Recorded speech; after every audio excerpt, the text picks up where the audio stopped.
All right, I'm live. I'm just streaming casually. If anyone wants to debate or call in, has anything, just let me know. If you have any questions, any debates, anything on your mind, just let me know. My stream crashed. Actually, my computer crashed, so that was the thing that happened. So that was a bit of a stumbling block, but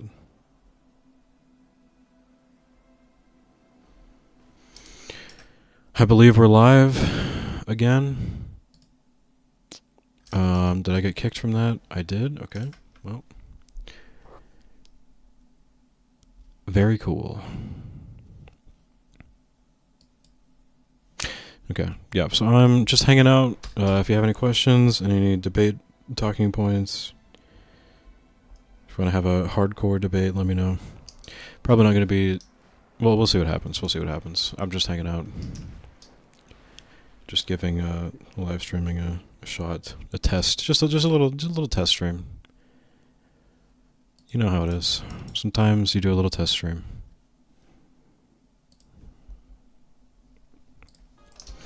Trying to restart things in the background because my computer crashed. Just very cool and very normal, and definitely not something I need to worry about considering this computer is very new. It's all good. Okay, so yeah, just let me know. Call in, whatever you're interested in, to be honest. This is your time to ask me about your pet issue, and I will respond. I have to, in fact. I don't know why this isn't showing up. It's fine. It's totally fine. Everything is working just fine. We have no issues. My computer did not crash, in fact.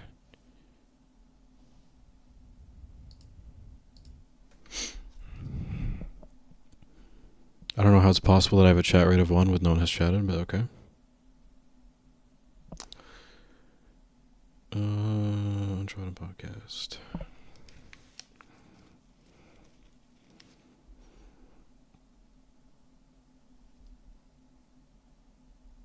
Okay, it appears to be working, yeah. So just add me if you have any questions.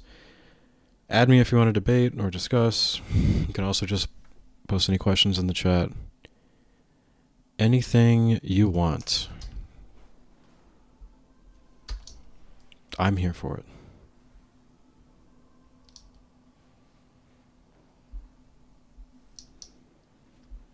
I'm probably not going to get much of a response or interest here because I am not a streamer.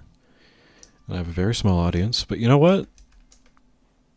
We're trying. We're giving it a shot. If anyone happens to be here, just call in, debate, add me on Discord. You can also just type in the chat if you have something to say. Everything is cool. Everything is awesome. Everything is accepted in this chat. Why is there this giant guy here? Okay, sure. Cool, Core Dot. Okay, I'm a big fan of Core Dot, actually. Is that guy like a boss? Who knows? Okay, well, anyway, yeah, just call in. Oh, he is a boss. Fascinating. Okay. Yeah, just call in, add me on Discord. Let me know what's on your mind. Let me know what you're interested in. We got someone in chat saying, yo. Okay, yo, what's up? How's it going? We got call-ins if you want to add me on Discord or some other manner of communication. But, yo, how's it going? Or you can just type in chat, let me know what's on your mind. All of the above are cool. I'm interested in all chats and debates. Especially debates, though, because I would like to argue with someone. But yeah, how's it going? I have the biggest audience, the most fans, the best fans, the most devoted fans. It's pretty crazy. We're debating about anything. I think, My stream title is too long. I should just make it like Socialism is Good, which is not really what I think, but you know, if you just say socialism is good, then people will be like, I don't think that. So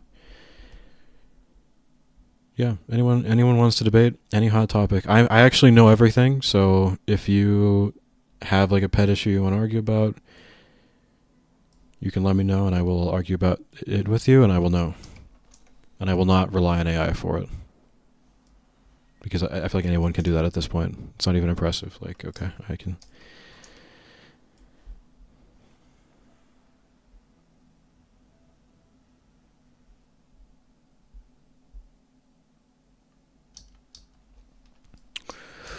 Any thoughts? Any controversial opinions to debate on? All are open here.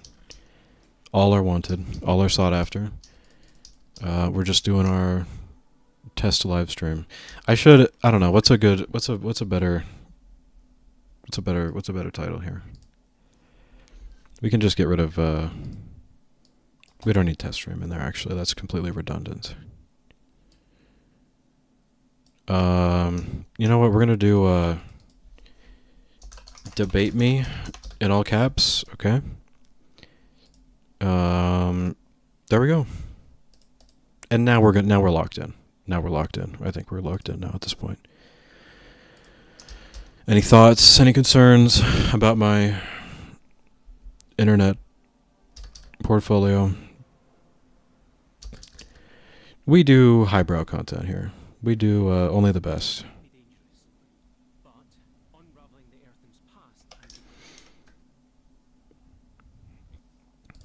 We debate any topic, any idea.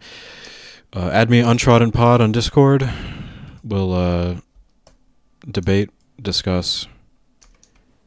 It's viewer call-ins. So, for anyone who doesn't know, I have a podcast here. It's a political, philosophical podcast where I get like experts and non-experts, perhaps, and we just talk about political stuff, philosophical stuff. It could be a bit boring if you're not into the intellectual development of Marxism and Hegelian history. It can be a bit boring, you know, but I think that you shouldn't be bored by those things. You should actually be highly interested in those things. I think you should. So, be interested in that or you're cringe. So, let me know. Add me on Discord. Hit me up. How can I, like, link my thing?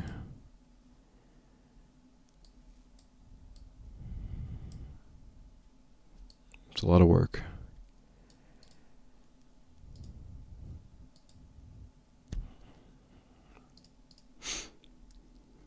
Now just let me know, add me. Oh, I see what that is, okay.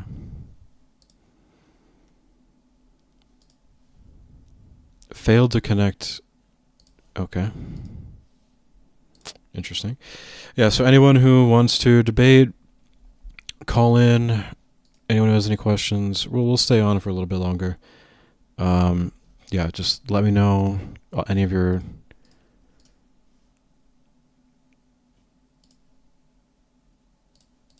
burning subjects.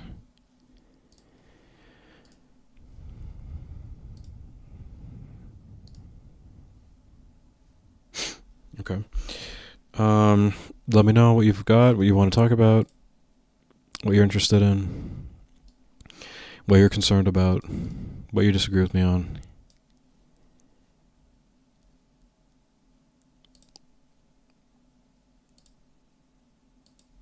I want to know.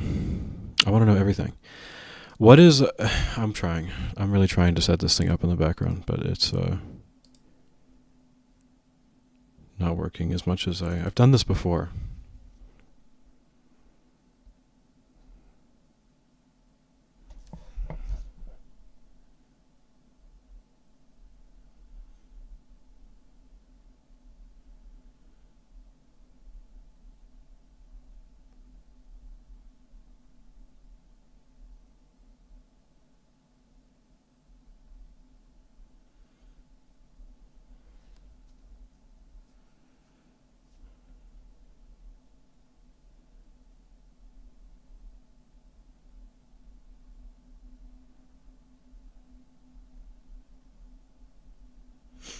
Okay. Yeah, so add me.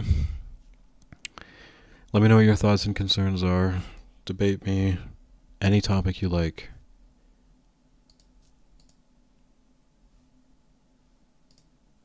I still don't understand how to do this.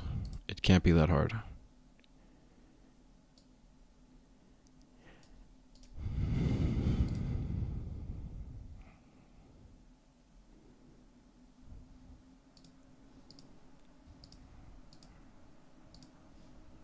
Whatever. Okay. We tried. Yeah, so anyone who's in chat,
okay, yeah, so we're doing debates, comments, any thoughts you have, let me know.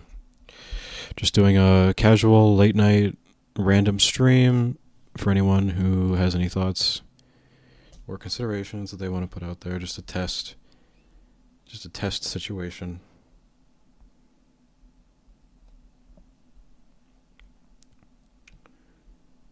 All thoughts are respected here. There are no dumb questions on this stream. Debate me is also a bit aggressive. You know, it's okay. We made our decisions. We have the title. We're going to stick with it. Okay, so. Tef, what even is that name? That's a wolf. That's not a wolf. It's something else. Is it the giant bee? Okay, giant bee, guys. Untrodden Pod on Discord. You can add me. You can debate me. You can discuss with me. Whatever you want. Whatever you want, whatever you like. All is permitted. We're just having a stream here, like a casual test stream. If you want to debate me on something, I'm trying to practice like online internet debate stuff. I mean, not really practice, but just, have some fun with it. So if you have a debate thing you want to talk about or discuss, you can add me on Discord. You can get on the stream. If you just want to comment, ask, or put anything in the chat, let me know. Whatever you like, whatever you're interested in, we're just hanging out here. We're just hanging out.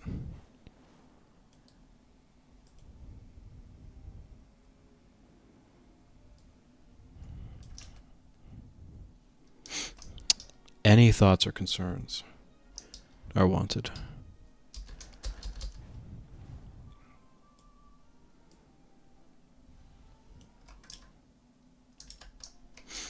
I love concerns and thoughts over here.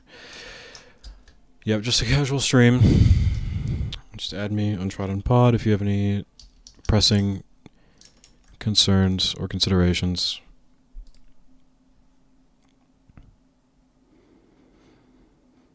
I think it would be really good if I had a thing that said I was streaming.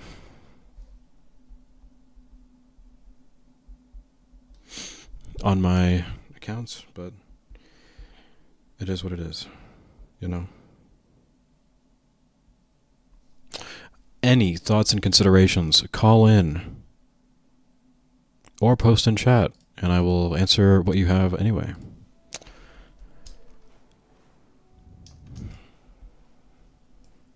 We're just hanging out here. Just hanging out, just looking to discuss burning, important situations.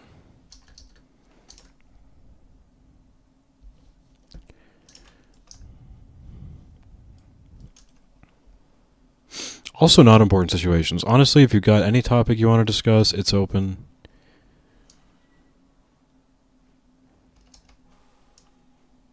At this point, I have some free time, so we're just hanging out. We're just doing things. I have literally no idea where to like post this, so I just have to hope that my subscribers are online or something. It's a bit questionable.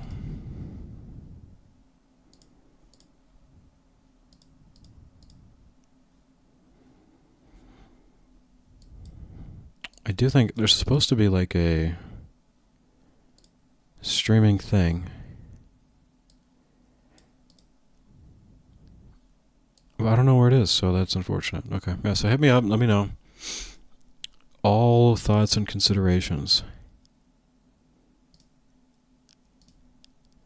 I wonder if the problem is that I just have my game on. I actually don't know. I actually have no idea. I have no idea. But we're figuring it out. We're figuring out the meta, so.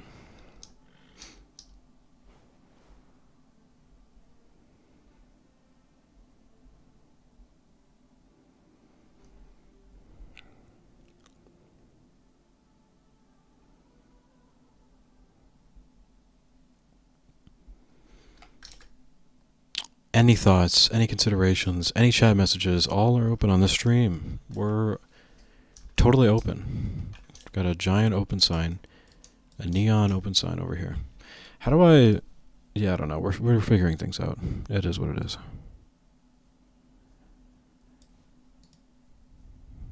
I need to get on some, like, hardcore, intense debate server.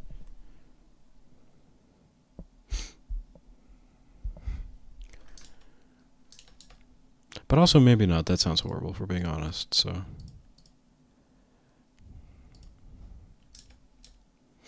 Any thoughts and considerations, ideas? Whatever you've got for me. I wonder if, here, let me do this. Let me just join this.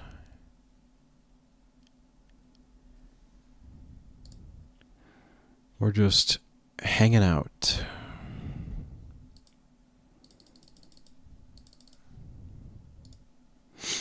Any thoughts and considerations, questions, debate subjects, anything you got, guys, just let me know.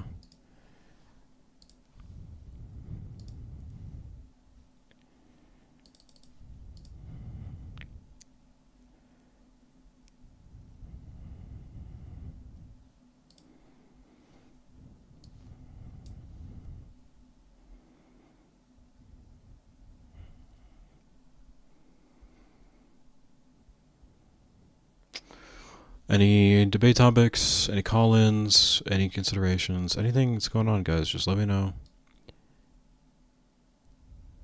Any thoughts? Just let me know.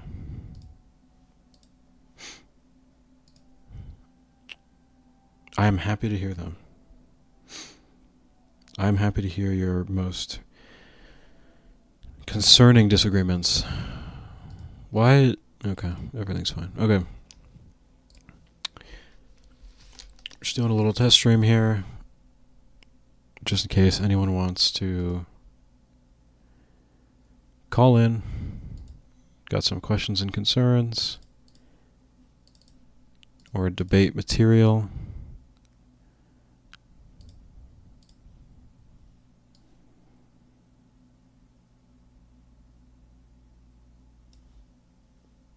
Everything is good. Okay, let's see.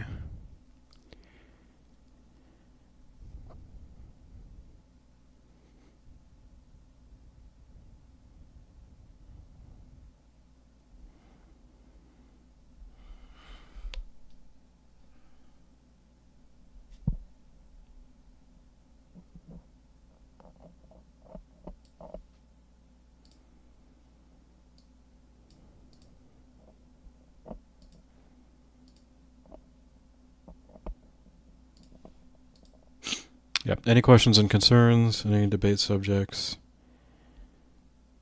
Anything you got? I'm open for it.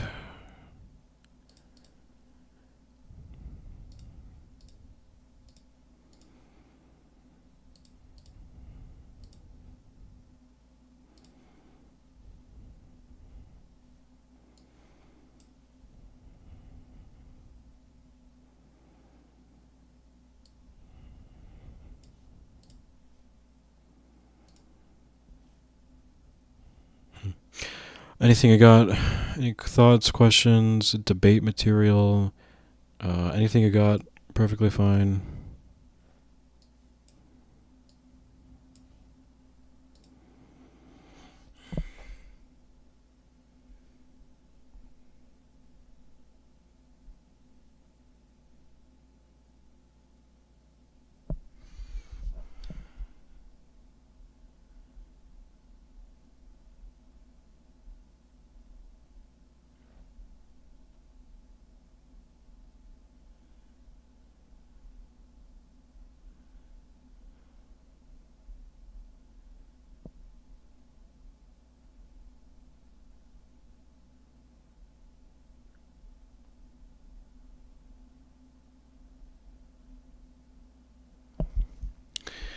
All right. Any thoughts, questions, or concerns? We're streaming over here.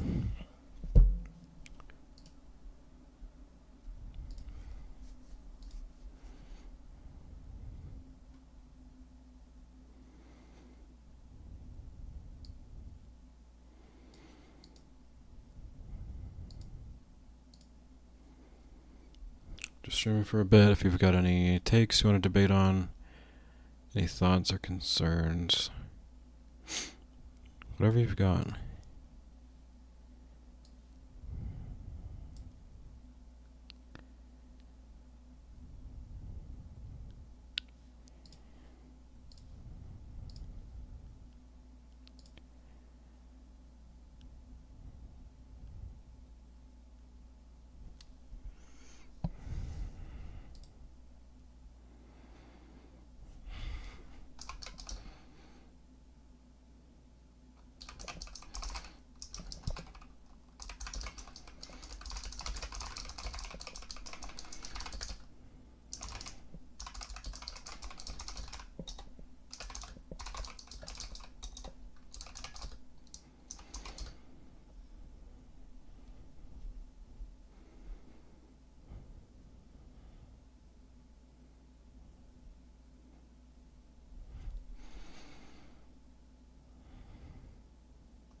All right, yeah, we're just hanging out here.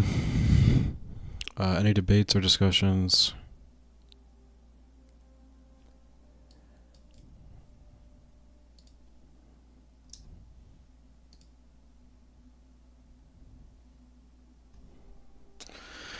Any debates, discussions, any thoughts, concerns about how things are going over here? Totally interested.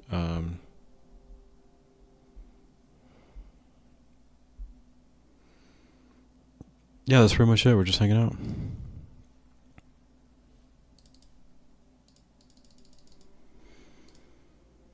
Just hanging out.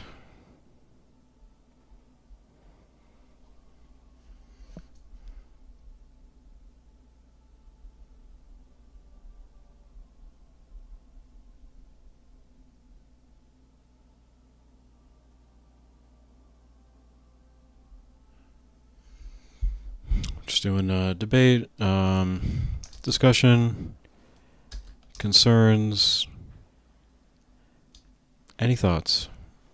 Just hanging out a bit. Just doing a practice stream, a test stream after my incredibly eventful podcast run. Um, yeah, pretty intense stuff. So, anything you want to talk about or discuss?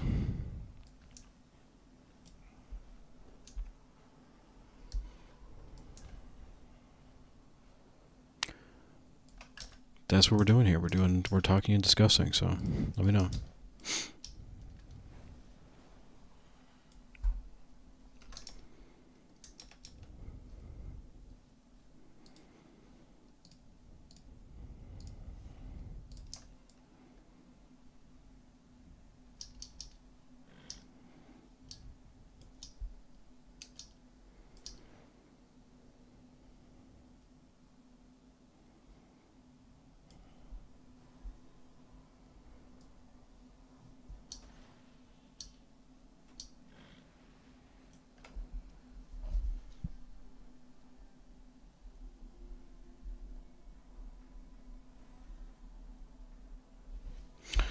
Yeah, we're just doing debates, discussions on anything, any subject. Just hanging out, late night stream. To do some intense conversation. Introductions, discussion, debate, whatever.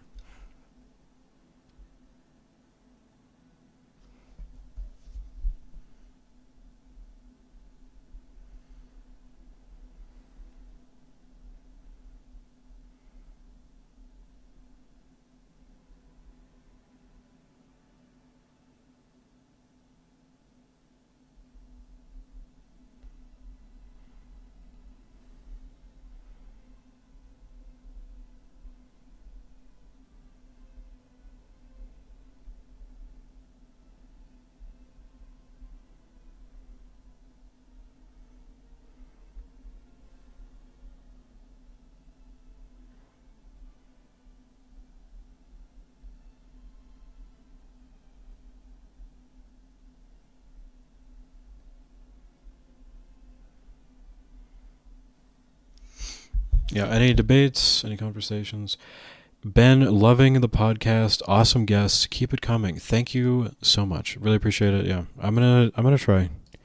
It's actually really hard to get guests. Believe it or not, it's actually very difficult. But we're trying. I'm trying my best. I'm trying to hang out there. I got to be honest. The supportive comments are one of the things that's keeping me going. Because every time I'm like, I can't get guests. This is a lot. And then I'm like, yeah, but there's gonna be like 2 comments that are supportive, and that's what it's all for. It's all for those 2 people who enjoyed that 2 hours listening. Yeah, I mean, I'd like to take credit for that, but I think my first guest, like Chris, I mean, he's just like super open to talking to people. I think he was like, yeah, sure, why not? We'll do that. So it was really easy to get him.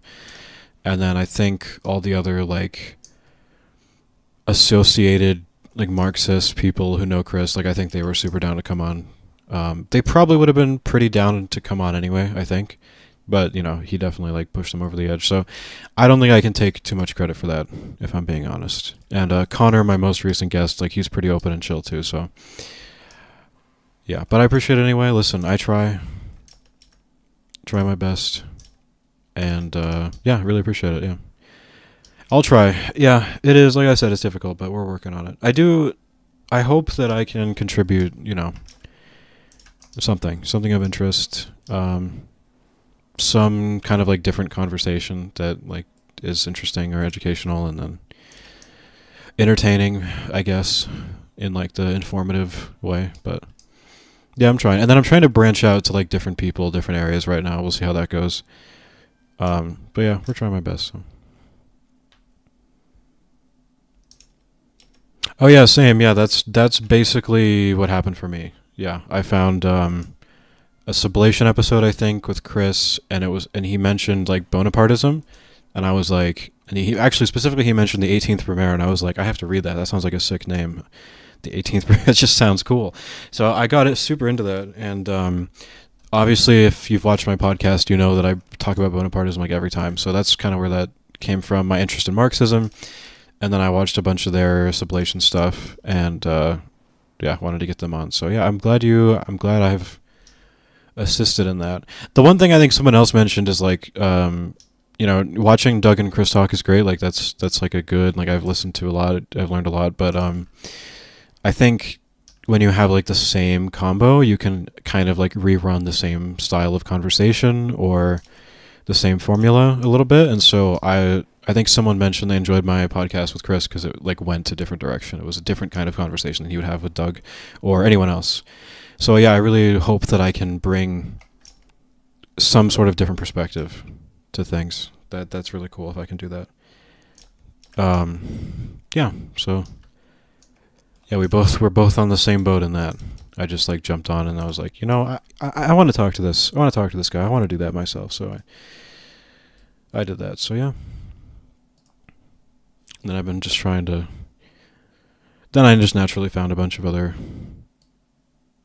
people in that area and.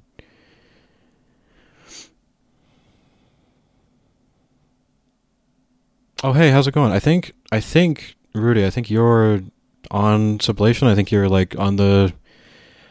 I was watching the Ben Studebaker episode this morning, and I think you're on there. I think I saw you in chat, but yeah.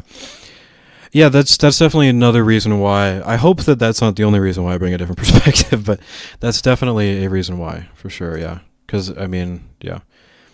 I'm not really interested in just giving, like, I'm a liberal and I think the Democrats are better than you think, and, like, I don't want to just, that's a bit boring, but it is important, I think, to bridge different. I also want to, like, bridge other political perspectives in general that aren't mine.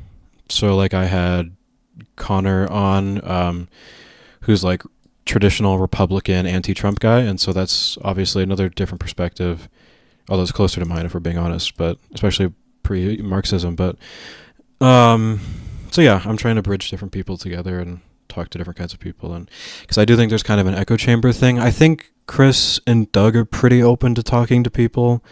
And in general, the people I've had on are pretty open to talking to people, but they just don't end up talking to other types of people. And so there's kind of an echo chamber thing there. And so I wanted to break through that a bit, basically.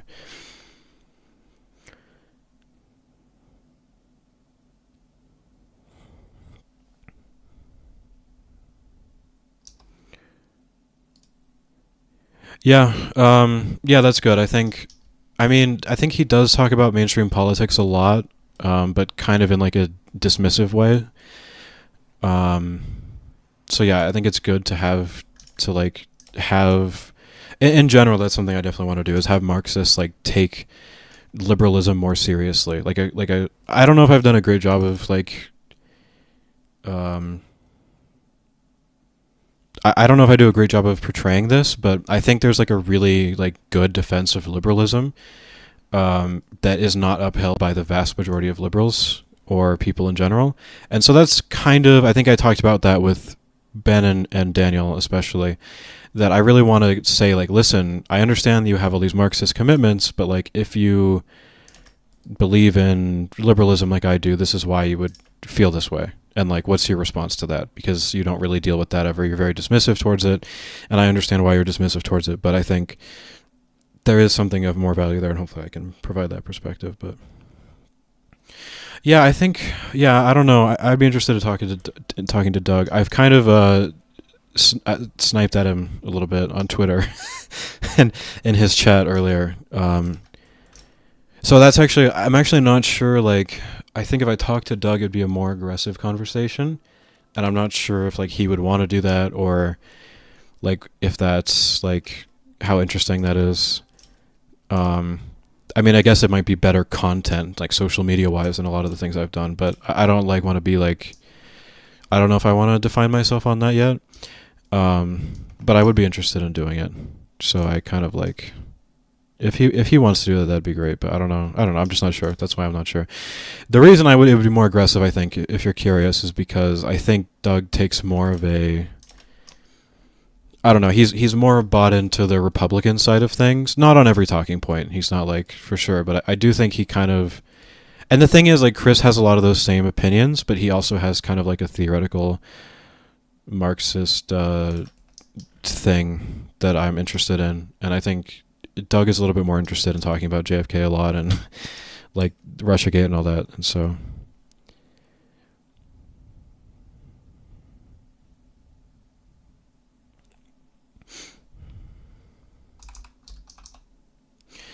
Yeah, so I don't know. I think if I talk to Doug, I'd want to be like, why do you believe this? And like, let's really dig into this. Like, what is the source of you believing this? What are the facts behind this? And I'd really want to be more aggressive. Yeah, again, not in the sense of like, I want to own you, but just like, I want to like dig into this. And I don't know, that could spiral out of control. So I don't know, we'll see. But it could be interesting too. That's where my head is at on that one. How do I go to...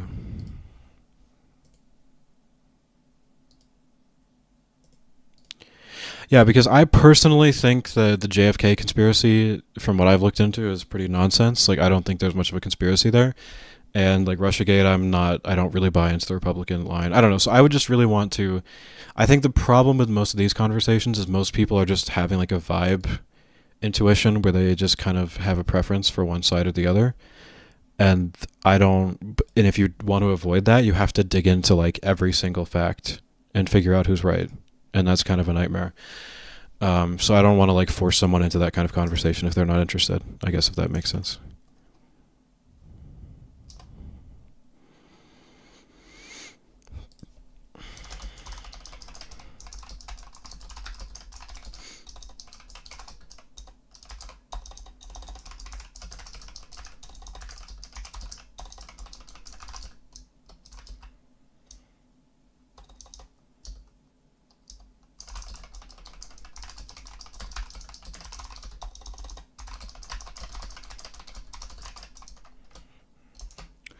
Okay, sorry, I'm just typing there. Okay. Doug, I mean, no, I don't think he's... I mean, I'm not sure. If you mean personality in terms of like his temperament, I would say, yeah, for sure. And in terms of like where he comes from, no, he has like the Marxist humanist background, so he's more of kind of like a traditional...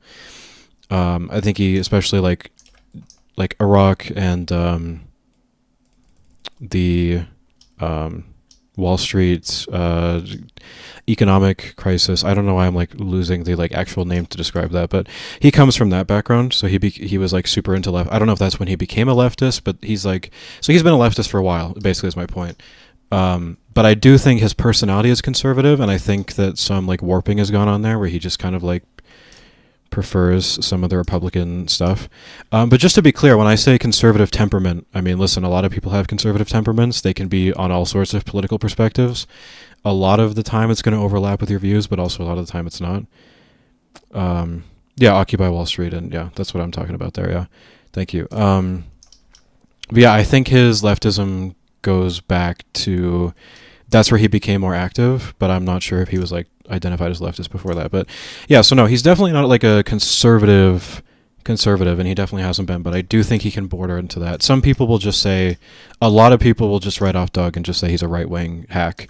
And I think there's a reason for them to say that, but I don't want to do that like to people. Like, that's not interesting.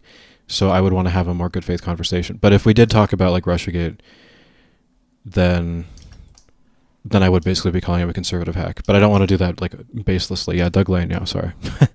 My fault. should have clarified, I guess, there, but yeah.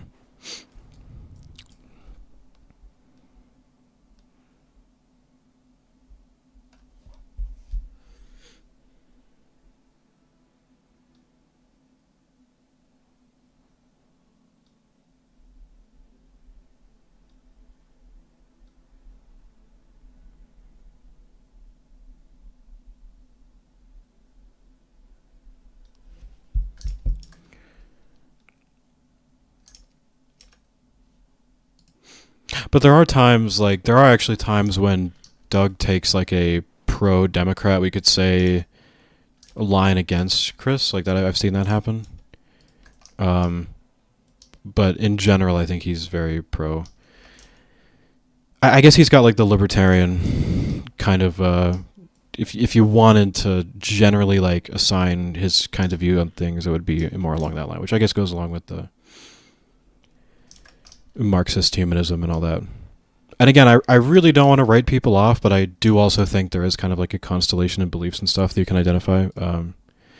But But yeah, do you think Chris and Doug? I mean, that's I don't know if you're like looking for a specific answer or you're just asking in general. I would probably give the typical answer.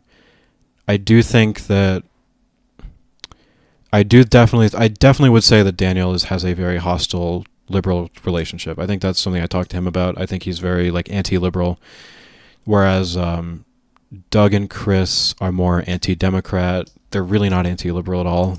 I mean, they are like philosophically, I guess. But in terms of like their respect for the liberal tradition, obviously it's very high. They're very interested in liberalism and building on liberalism. Whereas Daniel is very reluctant to give credit to liberalism in that way. So I definitely think there's a huge difference. And you could actually probably argue that that's a huge difference between them, is that issue specifically.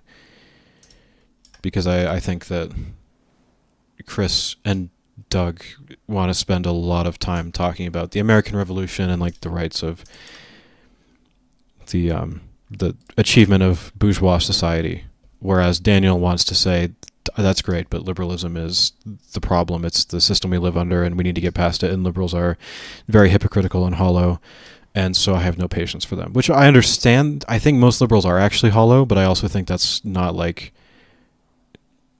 the tradition itself. I think the tradition is stronger than that. And so I did try to talk to him about that, but, you know. I was actually going to say that I think it also depends on, like, there can be a problem, though, because in Doug's case especially, if you identify liberalism too much with, like, this kind of classical liberalism straw man, with some legitimate basis, I think that can be a bit concerning. Because I've heard like them talk about like Vivek and having a lot of sympathy for Vivek because they're like, oh, he's the liberal, and I'm like, no, I don't think so. I think he's very opportunistic, and I'm not really interested in that kind of empty liberalism.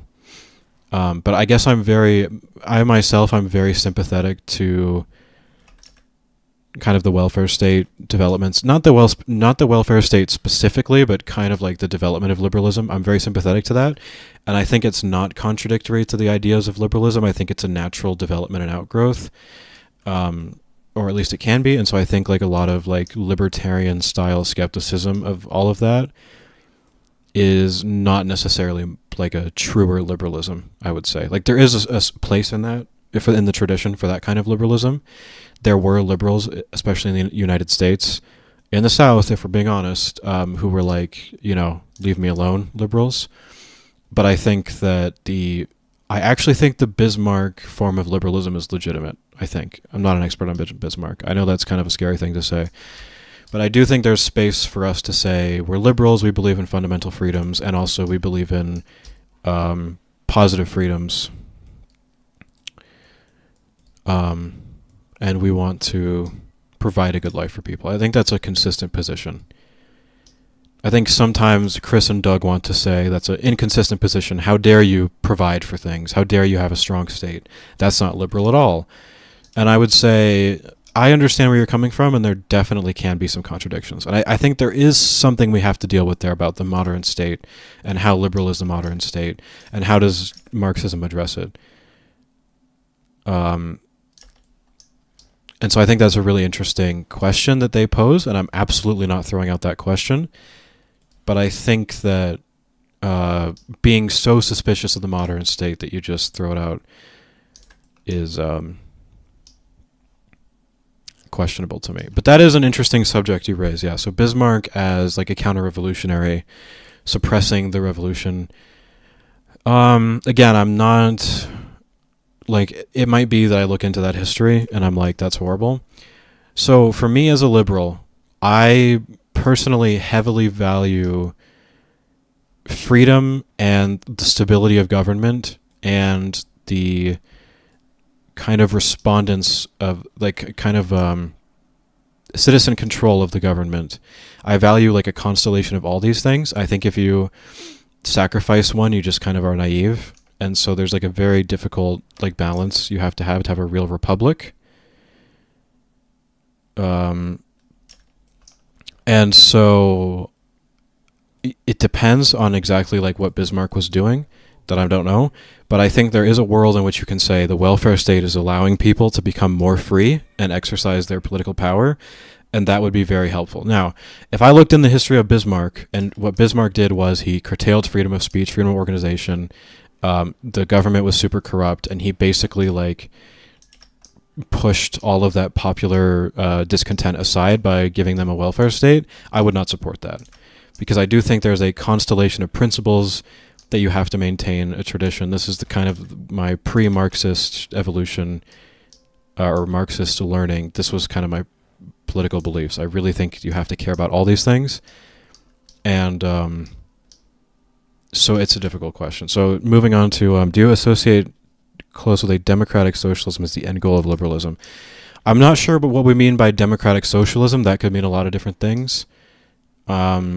But yes, I think I would say that some kind of social democracy in which the people have a strong lever on their government, the people have a strong sense of personal freedom in terms of like the civil rights, like freedom of speech, freedom of expression, but also a strong sense of freedom and that their needs are provided for.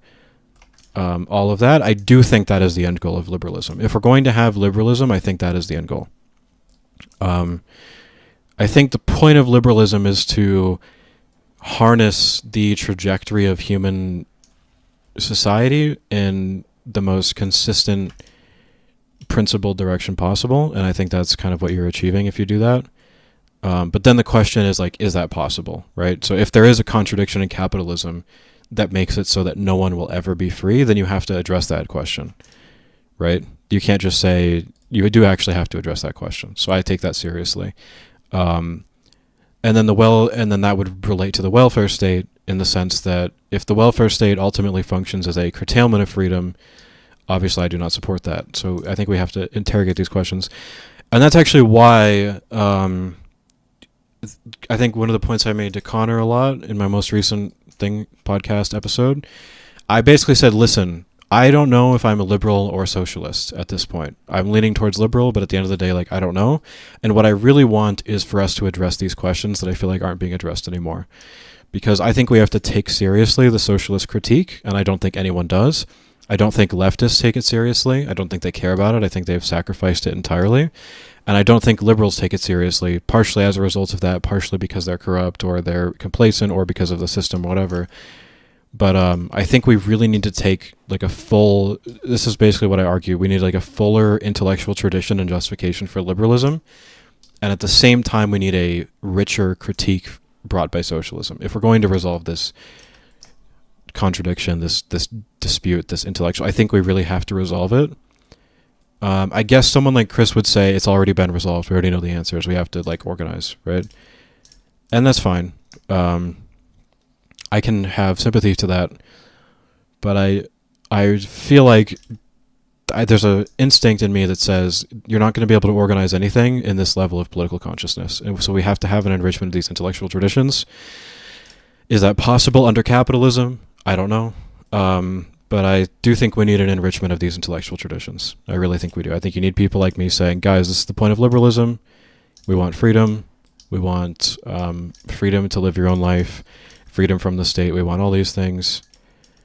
And at the same time, we need to have socialists saying, here's why that's not possible. Here's the capitalist contradiction and all of that. We really need to have these sides both being maintained, and we need to figure them out. Because right now it's like, what's going on? There's an absolute impoverishment of political philosophy and philosophy itself. And so, yeah. So, yeah, I don't know. I'd have to look into Bismarck more, but as it stands, I am kind of... I think, I guess the way I would put it is, I think that our current society is the freest, most flourishing society that has ever existed. And I think we have to pay attention to that. I don't think we can just dismiss it as saying, well, in a way, we might not be that free. And it's like all of that is true, but I think we have to take it seriously. I'm not sure what you mean when you say it's not working. The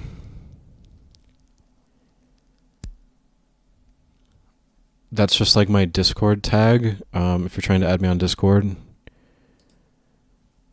my Discord, you just like add that Discord tag. If you're comfortable putting your Discord tag in the chat, I can add you.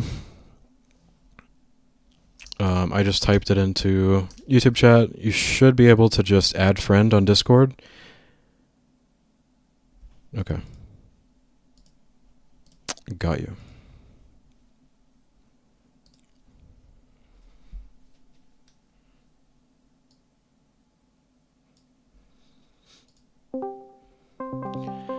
Alright guys, we're getting our first debate. We got a Bismarck debate. Well, not necessarily a debate, a good conversation. But hey, how's it going? Hey, how's it going, man? It's going great. Fantastic.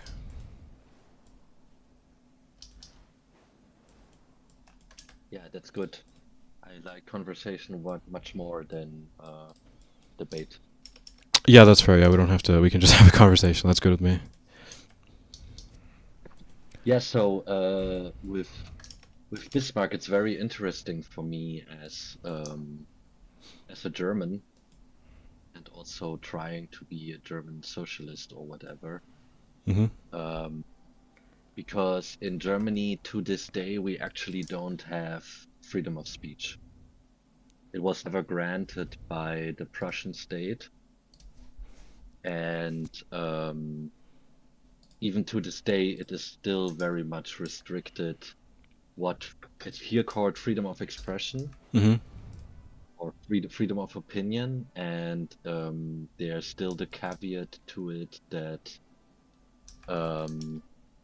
you cannot use it to, you cannot question the constitutional order, which I think in the US is different from what I know, because in the US isn't like the Jeffersonian, like Jefferson's idea that like even the most dangerous speech has to be the most protected, right?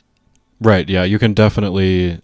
Yeah, it's definitely different here. You can question. You can be a Nazi, and like this, like generally, it's going to be okay. There have been exceptions, obviously, like during the World Wars, where we absolutely violated freedom of speech, or the Cold War with like full-on communists. But in general, we have a much richer protection against that. So yeah, it's very different for sure. Whenever that happened, that was a crisis, right? Like in US society, it was always like noticed as like falling below a certain standard and Right. questioning like, is something being lost? And that you don't have that in this sense in Germany. And I think that goes back actually to this form of Bismarckian liberalism, because it's interesting that people like Marx, Engels, all the young Hegelians, they come out of the like bourgeois revolutions in Germany and the failed bourgeois revolutions in Germany, Right. because they have to flee, right? Like they all have to Mm-hmm. most of them to leave the country or go into hiding. Yeah, yeah. And so they always considered Bismarck to be this kind of like Bonapartist Machiavellian guy who tried to just, in a sense, manage the crisis, and he often invoked liberalism. Oh But I yeah. think like the radical liberals at the time would challenge him on that and say, like, yes, you invoke liberalism, but what you're actually creating, like in society and on the level on the state, is like you create like a wall, a defense wall for monarchism. Actually, Mm-hmm. you're not giving us the constitution. We are not able to vote on it. We are just granted it by the Kaiser, by the monarch. So what do you think about that? Yeah, I think it's actually kind of complicated. So I would say like a few things. So one, it's a bit boring. I guess you could say it's a cop out. Like, so for me, I think there's rich resources in the liberal tradition to counter that figure without necessarily justifying socialism, for example. So I think it's very easy to side with the liberals and say, Yeah, like Bismarck probably wasn't sustaining. I mean, I'll put it this way: if Marx had to flee the state, then I think that's most likely a questionable situation, questionable civil liberties. And as an actual liberal, I don't support that. I don't support the like Prussian state suppressing civil liberties. I don't support most of that. And so it's really easy for me, I think, as a liberal, to be consistent and just straight up say, like, listen, I don't support that. But I do think you have to. I do think you could pose a more challenging question for me, and something that I've been thinking about, which is like, there's a reason or there's like a pattern to the failure of the German Revolution, also the Austrian Revolution, because I was struck by reading a text that Engels wrote about like the failure of the German revolutions, and he spoke about Germany and Austria, and he basically said that the liberals took charge in Austria, and then they just gave up. They just gave up. They just surrendered to the empire because they were basically like, we could surrender to the masses, but we don't really want to do that, so we'll just let the emperor come back. And I think Hmm. that's a challenge, but I think there's still a place where a liberal can say, okay, that happened, but I don't support that. That's not what I believe in. Like, that's, you can't like hang me with like these things that past liberals did, and there was a whole historical development there. So I don't know. I do think it's a difficult question that we have to deal with, but I also think there's a real like liberal tradition that we can uphold. Um, Hmm. Hmm. yeah, I guess And I that's appreciate that. yeah. I think on the like, I think for me being like in a sense like opposing liberalism or being anti-liberal is in a sense a regression because it disavows that socialism is like the idea of socialism is built up on liberal grounds. Right. Um, and that even if you are not a socialist to like to say like liberalism is the established order leaves out the question of like liberalism in crisis, right? That liberalism has also right like I think and I'm interested what you think about this that liberalism has in a sense in history and also in a different form today encountered um, attention with attention within itself. Yeah, I mean, I think yeah, first of all, I completely agree with you that there's it's kind of a regression if you just have a blind anti-liberalism. I completely That's why I'm saying like I really want like a reinvigoration of like the socialist liberal debate, because I think like a socialist opponent who admits the progress of liberalism but then critiques it, I think that's really valuable. But just kind of like the blind anti-liberalism, like tankyism, I think I have like very little respect for to like still. And I yeah, but yeah, to the question of like contradictions and crisis, I mean, I think I think it's really difficult because I wish that there was a way. As a liberal, I wish that there was like a place to critique and deal with liberalism without devolving into just reactionary like response, because I think that's my problem, is that it feels like a lot, and this would incorporate Doug a bit, but we don't, we don't have to get into that if you don't want to. But like, what I'm worried about with kind of like the Republican critiques, as in the political party, or just kind of Mhm. general populist, we could say, critiques, I feel like they're not like real. I feel like they're regressions also. And so I have a very difficult time taking people seriously. Obviously, not referring to you, but just taking people seriously when they're like, for example, just to give an example, right? When people say like the Twitter files, and again, I'm not actually trying to pick on Doug there. It's just like an example I thought of. But, when people obsess over the Twitter files, I'm like, that's not government censorship. I'm sorry, that's not a real threat. And so I find that frustrating because I feel like we could actually have a. I think you're right to say that there's like a contradiction, an unfulfillment of liberalism, but I feel like instead of working to preserve it or make it better or hold it to its own standards, it's often just reactionary populism. And I don't have any respect for that. So that's my problem. But I do wish there was a space for that, yeah. But you can tell me if you think, if you disagree with me on some of those. Or No, I broadly agree. I think like I see the something like the Twitter files. in a different light a bit, because I think there's like this question of Bonapartism leads to like, for me, I understand it as like, so there are contradictions in society and in the political questions arising within society that cannot be resolved on their own. So the state has to step in and constantly um, manage these crises, but it's necessarily by its nature, it's always a mismanagement because um, different forces pull it into different directions, right? Um, and so with something like the Twitter files, I would say we don't have to get into it, but it's interesting to me. Why do you think it's just reactionary populism? Because for a while I had that position too, and I kind of changed. So I would like, if you want to, we can either go a bit more into that, what reactionary populism is for you. Yeah. Yeah, I do. I mean, it's yeah. We don't. I mean, we can see whether we get into it or not is okay. But I do think one of the problems I have here with these conversations is I feel like there's a. So we're talking about how there's kind of like a poverty. I think we broadly agree that there's kind of like a weakening of the intellectual debate, like the intellectual like philosophical principles and the discourse. It's just very weak, and it's like very frustrating. And I think we would both broadly agree on that. But what I also think there's a problem with is like the factual disputes, and this is really frustrating to me.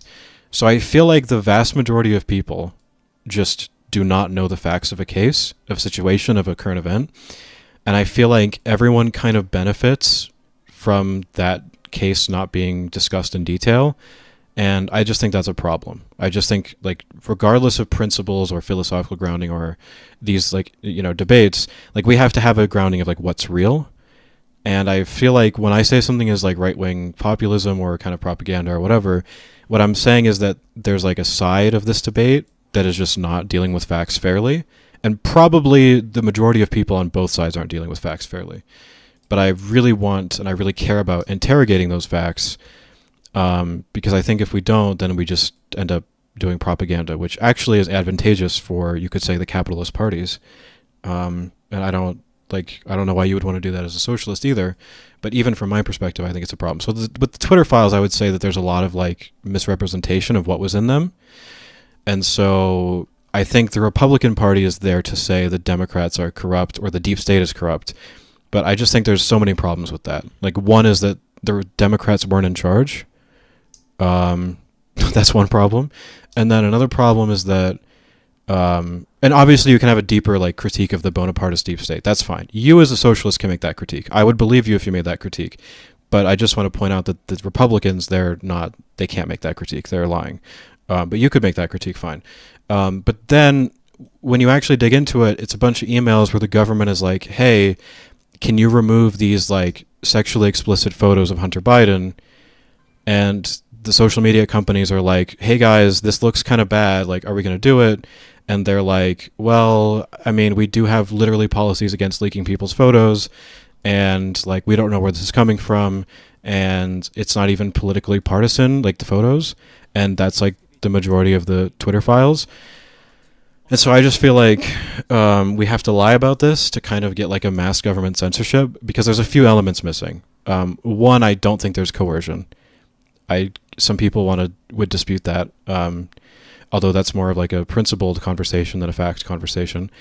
And I just don't think there's this like incentive to bury anything. To me, it seems like a very honest attempt. And the government does have an interest in a particular thing, but I think that interest is misrepresented, I guess. So I don't know. I've been talking for a while, but if you have any thoughts on that, you can.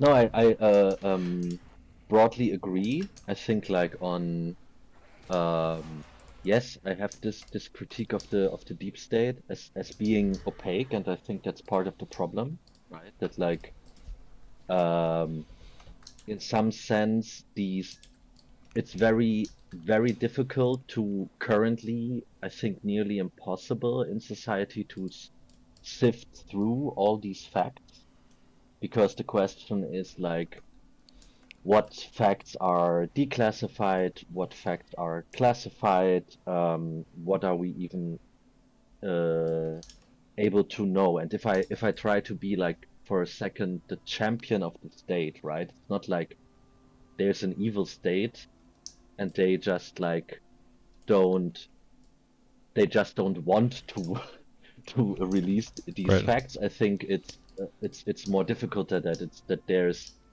um, on the ground on the grounds of the state itself, there's a necessity to not release these facts, Right. right? Like they see a necessity to not do it. So that on the deep state. Then with the Republicans lying, yes, I agree on that too.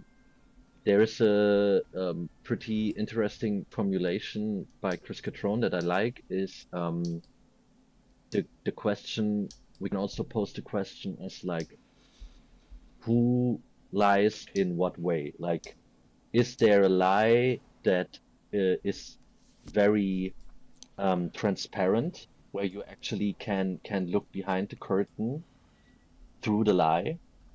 And is there a lie that obfuscates itself even more?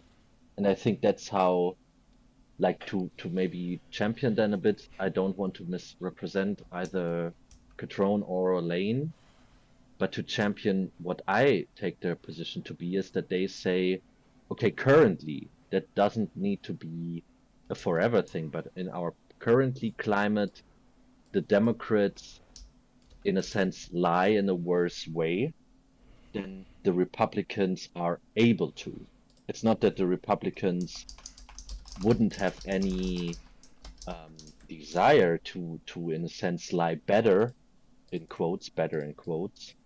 But currently they can't because they have been moved and moved themselves via Trump into this kind of like oppositional stance politically.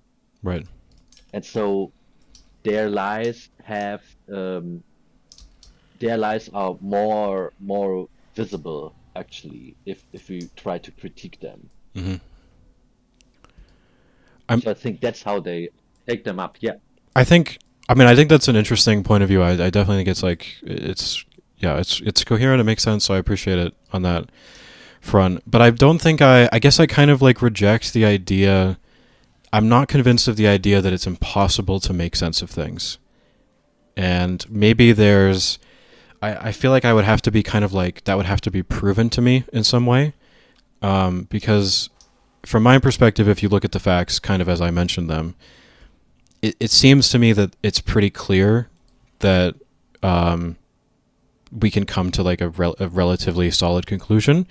And I think one of the reasons why it's not completely mystified is because, you know, there were political actors with an incentive to expose everything, right? I mean, there were people with an incentive to expose everything. Um, and it wasn't even like the state itself. It was like Elon on his like whatever he was doing. So I feel like there was especially an incentive for him to go in there and expose everything.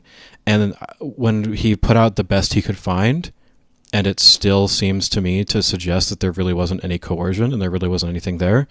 To me, it seems like pretty easy to say like we're not misled, we're not confused, like we know the truth of the situation, and it seems to be a pretty boring case of the government representing an interest that is either understandable or very just really boring and not interesting.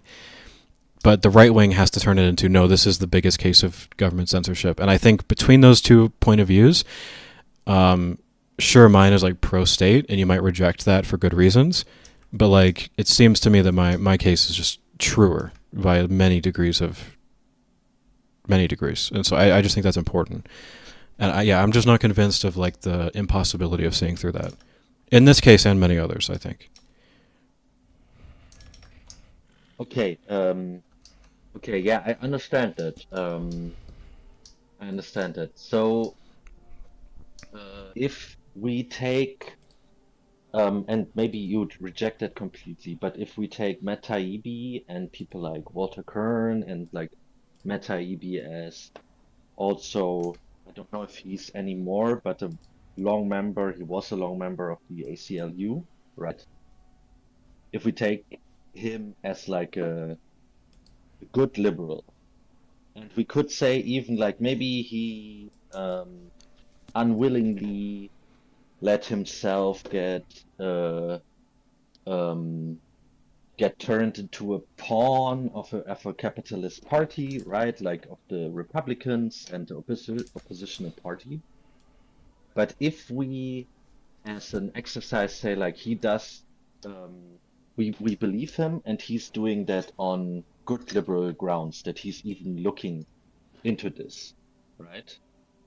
Um, isn't like the I think I found the reaction more the reaction to reporting on the Twitter files. I found that more interesting than the Twitter files necessarily itself, because it was like this. From what I noticed, it was a lot of like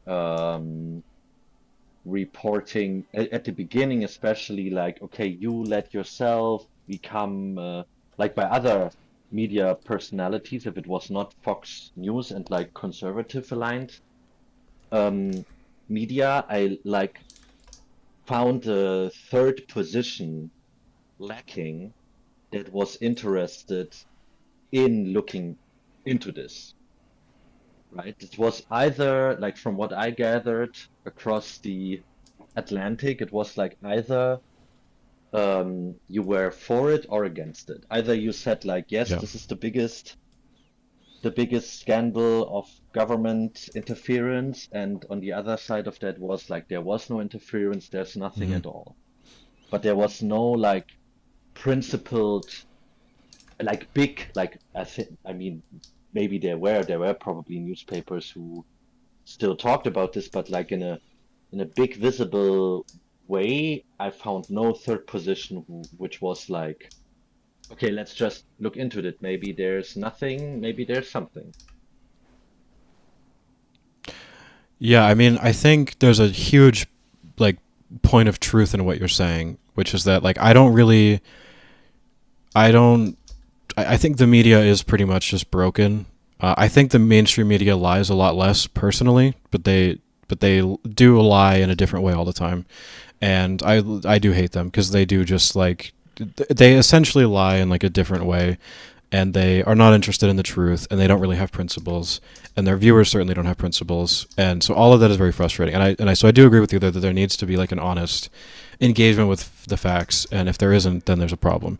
But I think kind of the problem is that to me, like I think it's kind of a fallacy where we say, okay, both sides are lying, so I need to believe someone. And I'm just not convinced there's any reason to believe Matt Taibbi. Like, I think we have to look into like what is he actually revealing. And I think when you actually look into what he's revealing and what he's arguing, there's nothing there, basically. So I actually completely agree with your method that we need to like investigate things on their own terms, and we can't just listen to propaganda because they will lie in different ways, but they will lie. And I'm just not interested in that. And so I completely agree with you on that. But I do think we can reach a fallacy where we say, oh, Matt Taibbi, he's a liberal. And it's like, not really. Like, Matt Taibbi isn't any more principled than any CNN pundit. Like, he really isn't. And, like, I'm not convinced by any of those people. I have no respect for them. And I think his like willingness to just kind of go all along with Elon and not ask any questions shows that his judgment is compromised. And again, that doesn't mean that we shouldn't. But I think the important thing here is I don't want us to dismiss what he's saying based on partisan lines. I don't want us to do that either. I think we should investigate it. I just think when you do investigate it, then again, we come back to like the factual matter I was bringing up. Like we just have to talk about the facts at some point, because I think then you get to the point when you look into them where I would say there's nothing there. And it's not because I don't trust Yeah, someone. It's yeah. just that's just how I see the facts. But yeah, Okay, for me, yeah, that, okay. Okay, then let's maybe talk more concretely. Like, for me, the interesting thing, okay, Hunter Biden images, whatever, right? Then we are in the territory of like, there's a corporation, it's a private enterprise, they can do in their how, so to speak, they can do whatever the fuck they want, right? Right. Um, Sorry, I don't know if your channel's like one where you can say Oh yeah, you can. the F No, you're word. good. You're good. Where this is not. I don't think there's many children watching the Bismarck Twitter files Right. debate. But maybe. Probably not though. We're probably good. Maybe. Um, but let's concretely for me, what was interesting was that there were people being like that there were clues, and I think it's still not super conclusive. It's only like anecdotal evidence, but like the anecdotal evidence is pretty strong for me that like people where shadow banned algorithms react to certain topics, right? And that for me is the interesting part about it. Like, I don't fucking care about Hunter Biden's naked pics, Right. but I care about like if people want to um, share information on whatever grounds it is, if they say like, you see, like there was a lab leak, whatever. I think those instances where it was not like political actors of the establishment like Hunter Biden, um, like it's still on principled ground, even if people want to. I don't know if it has any merit to share his naked pics. I don't see that. Someone would have to make that case for me. But on like regular people who are not establishment backed, have no um, resources for hiring a lot of lawyers, once they get like shadow banned, because that's worse than an actual ban, right? Because you do not even see it. And I think that was stuff that came out from me where I'm like, okay, that is a very big problem on liberal grounds because it makes exchange of information within society way more difficult. And it doesn't do this visibly. That's the big problem. Because if it was done visibly to me, I could still at least challenge that. But when it's in this sense, that's where the mysterious aspect of it comes in. If I don't really notice it, then um, it kind of attains in like my perception of it. It attains this mysterious, magical quality of it, and then I think uh, what's it called? Conspiracy theories are close to hand, right? Because I might use it to elucidate what is happening to me. Right. Um. Yeah, I think there's a few things going on here. So I think one thing I want to say is that I just feel like we have to be honest that the Twitter files weren't really about anything you just described, at least to most people. I think the Twitter files were about. I think we have to be really serious. Like when we're talking about Vivek, for example, we have to be really honest that every time Vivek brings up the Twitter files, he's saying they stole the election. Like Vivek would actually say all the time that the election was stolen, and how was it stolen? Not because of like election machines or whatever. It was stolen because they censored the Hunter Biden laptop. That's his argument for how the election was stolen.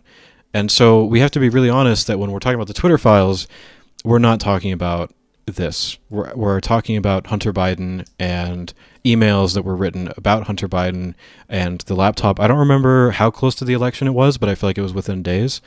And that's really what the debate is about. And so I feel like we have to be really honest about that. But then, and the reason why I feel like we have to be honest about that is because what you're talking about is something that had been going on for years, and it had been going on under Trump. And it seems to me that Trump was completely okay with it. Okay, but if we put that aside and you say, I agree with you, I'm not a Trump fan, I'm criticizing the state. For me, in liberal society, there is a place for regulating the state and understanding that the state will do things if it can, and it might be able to legitimately cite public support. And as long as we have ways to check them, then that's totally fine. it's not fine, but it's like a necessary. Liberalism kind of acknowledges necessary conflicts of interest, especially the American Constitution. It acknowledges conflicts of interest, and so I'm okay with saying the state overstepped or there's a problem. And this is a really important fact too, because I'm not convinced that the state was like directly coercing, and I think if they were, that is a much bigger problem than if they're just sort of like recommending or liking this thing and the social media companies are going along with it. Because if they're not directly coercing, then what you're having is natural market forces are saying that social media companies can get away with this. And as a liberal, I would say we have mechanisms for addressing that. We would pass legislation that says you can't shadow ban people, or we would regulate social media companies, or we would have to do some landmark thing. And I think all of that is perfectly legitimate. But if the state isn't like forcing itself upon the companies, then I would maintain the argument that like these are private companies, they can do what they want. I would maintain that. And I just feel like there's a lot of like confusion and muddling. I'm not saying you're doing this, but I just think we have to like, this is my problem with like the debate overall, I guess, is that a lot of these are muddled together, and I think it's like frustrating. Because I am interested in talking about the censorship of people, but I just think we have to be, yeah, like how much was the government involved in that, and what can we do about that? And yeah.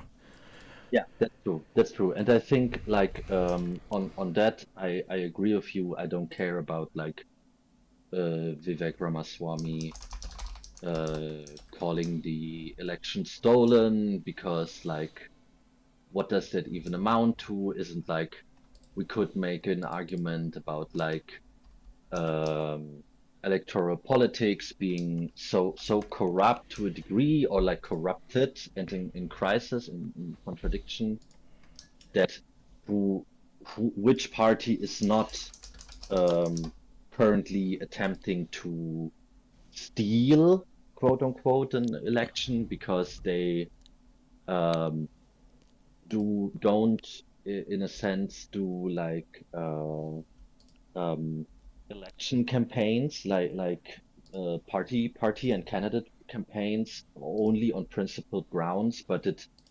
lately devolves into this um, constant partisan smearing campaign, right? Where you Yep. do not even have this kind of like good sportsmanship, and there's like the consensus of like a consensus of like form, and you say like we don't fall below certain grounds, and I think both political parties are guilty of this. And of course, I agree with you in that sense that like whenever the Republicans try to act like they are the more principled party, um, it is cynical because I'm like um, you did the same and you're still doing the same thing. You are not trying to model um, the uh, the alternative to that. Right. Maybe you are not able to, right? And you could say the same thing about the Democrats, that like what I said earlier about the state, I extend that to the political parties Mm-hmm. too. I don't think they're just corrupt and rotten because they just want to be, because it's a moral decision. No, it's not a moral decision. It's because there is a, it could be a false necessity, but that's still a necessity to put it in like Hegelian terms, that like even though you might be able to work through something and see the unnecessary aspect of it, it might be that circumstances are such that you are almost not able to do that. Um, so that on the political parties. And yeah, and with the Twitter fights, I think that would be an interesting, like I think if you wanted to talk to Doug, you could I think he would be interested in having like a maybe like a sparring debate, right? Yeah. If it's because I think actually what he's trying to do is this is in a similar vein. Maybe he sometimes failed to explicate it clearly, that he also is very much concerned with like censorship. That's like his main focus with all this stuff. I don't think he wants to just be a pundit for the Republican Party. I think that's often how, or not often, but like how some people perceive him.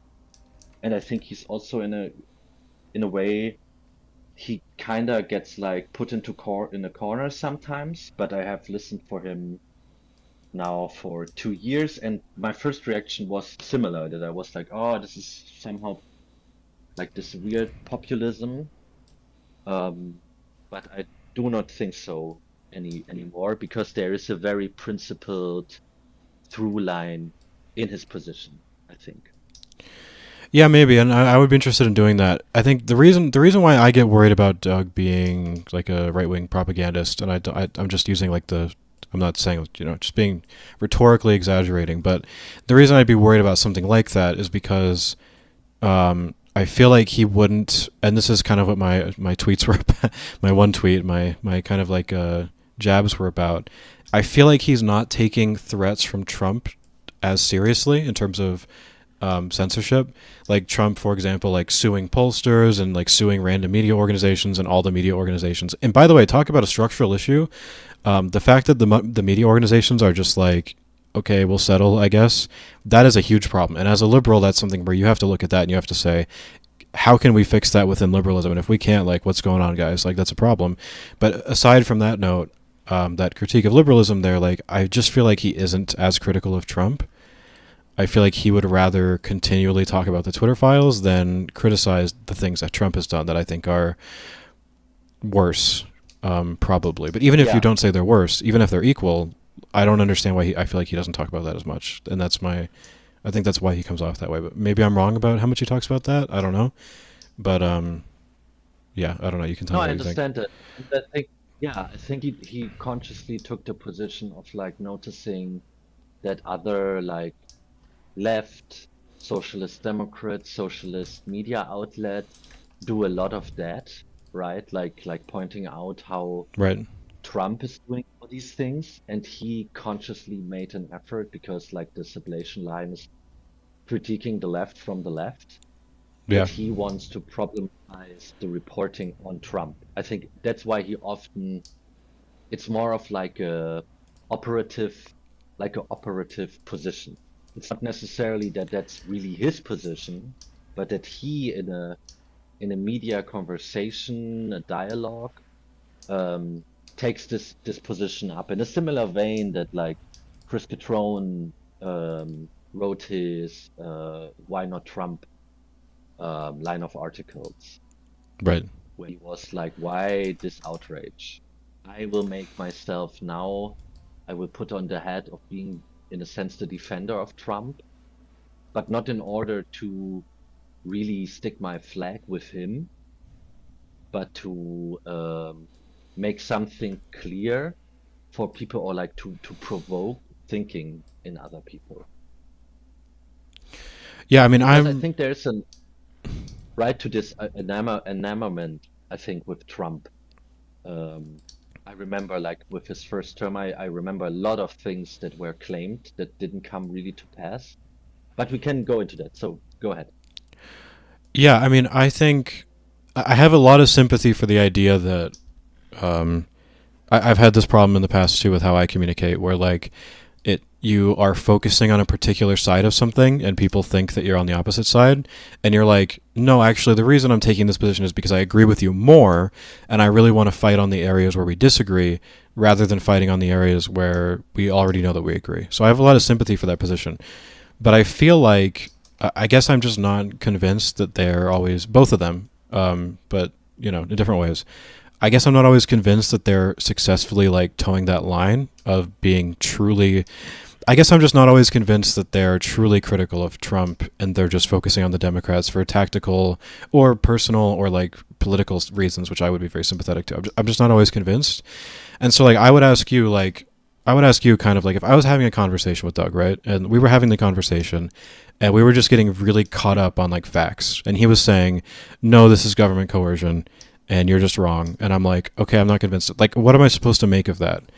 Because it feels like at that point we're not really in the realm of like principles or critiquing the left. At that point we're in like a partisan gap. We're just like having a partisan divide.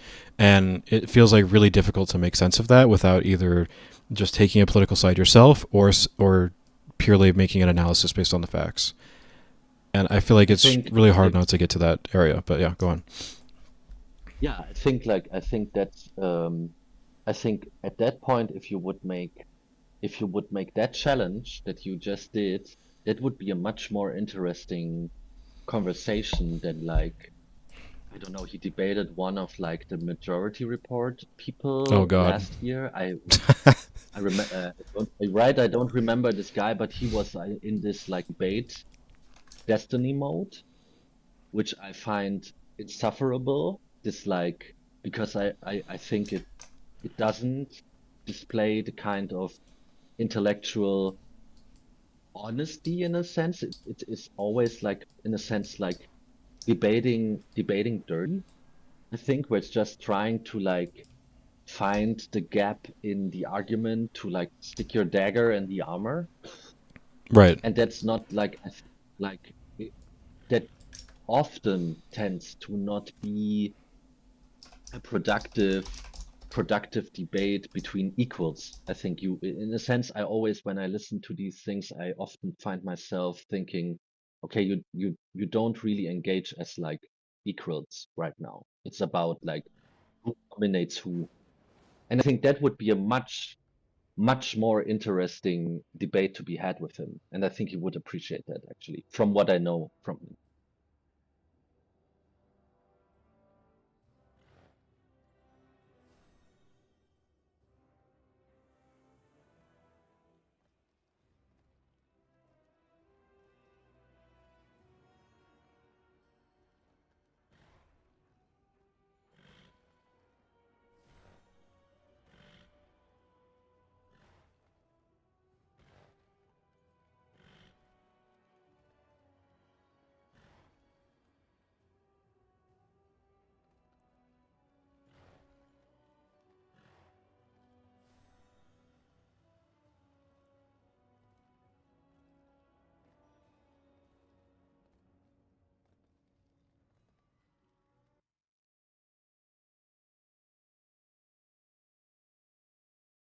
Mhm.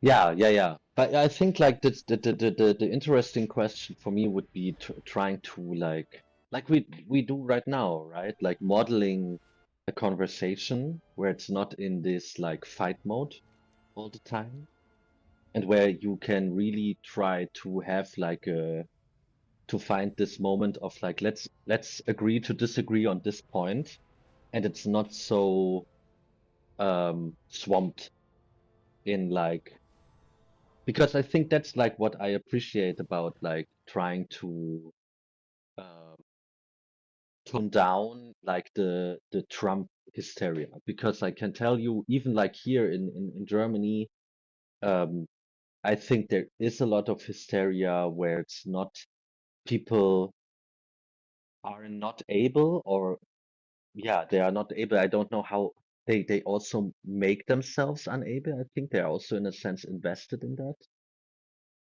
to try to see more clearly what he's doing. And that doesn't mean that he's like that any critique of him is like misguided. Um, but I think if I think back on like the first term and people were claiming, okay, this is the advent of fascism in the USA, and everyone was waiting, can very clearly now say that is not what happened in the first term of Donald Trump. And I'm interested what you think about that. But I mean, like let's make it very concrete on the I remember very vividly when the seats on the Supreme Court had to be filled, right? And he put in Kavanaugh and a bunch of other people. Um, and it was claimed that like he's doing something akin to like what's the guy's name in Hungary, the Hungarian president? Like in Hungary, the name escapes me right now, but from the Hungarian president, where it's like where you just Orban, right? You just fill like these positions with people who are loyal to you, and then you can like in a sense sidestep the corrective measures and regulations we have in the state, right? And I think it's very clear now that like with, for example, a bunch of his executive orders were already rejected by the Supreme Court. For example, the whole Ecuador uh, uh, that it's legal to uh, deport someone to not something someone to Ecuador um, based on the fact based on the claim that this person is a criminal. And from what I know, the Supreme Court said like no, actually this guy has to be tried in the USA. And of course there was an element of trick to it, because then the Trump administration claimed like, but you see, now we cannot really get this guy back because now he's in Ecuador. Um, but still, I think it amounts to something that the Supreme Court was not in all his executive orders, what came on their desk. It was not like they were always just signing.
Apparently, my mic was muted the whole time. I just unmuted myself. I'm sorry, chatter. Um, my bad. I just said you're great. But hopefully you can hear me now. I'm very sorry for misclicking that. Anyway, I just feel like we have to have a richer understanding of authoritarianism, because I agree with you that a lot of that rhetoric was like hysteric and nonsense. Um, but I think that he still is an authoritarian, anti-liberal, reactionary, and I think that's a problem. And yeah, I don't know. I just feel like if you look at his behavior, his slow destruction of Congress, his fight against the courts, I think it's very clear that he has that personality and that tendency. And it might be the case that he fails because he's extremely stupid and not very consistent.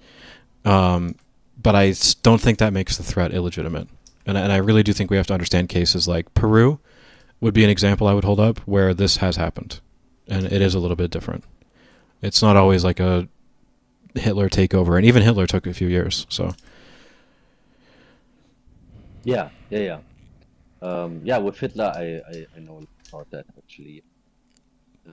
The situation was completely different from what we have currently, but like with the that it can be a slower takeover, I agree with that. But wouldn't you say like um, that he's even on the level of like uh, the duration of the term of the presidency, he's already uh, stuck from that? because I think like if he wanted to really see this through, right, he would have um to be in office longer.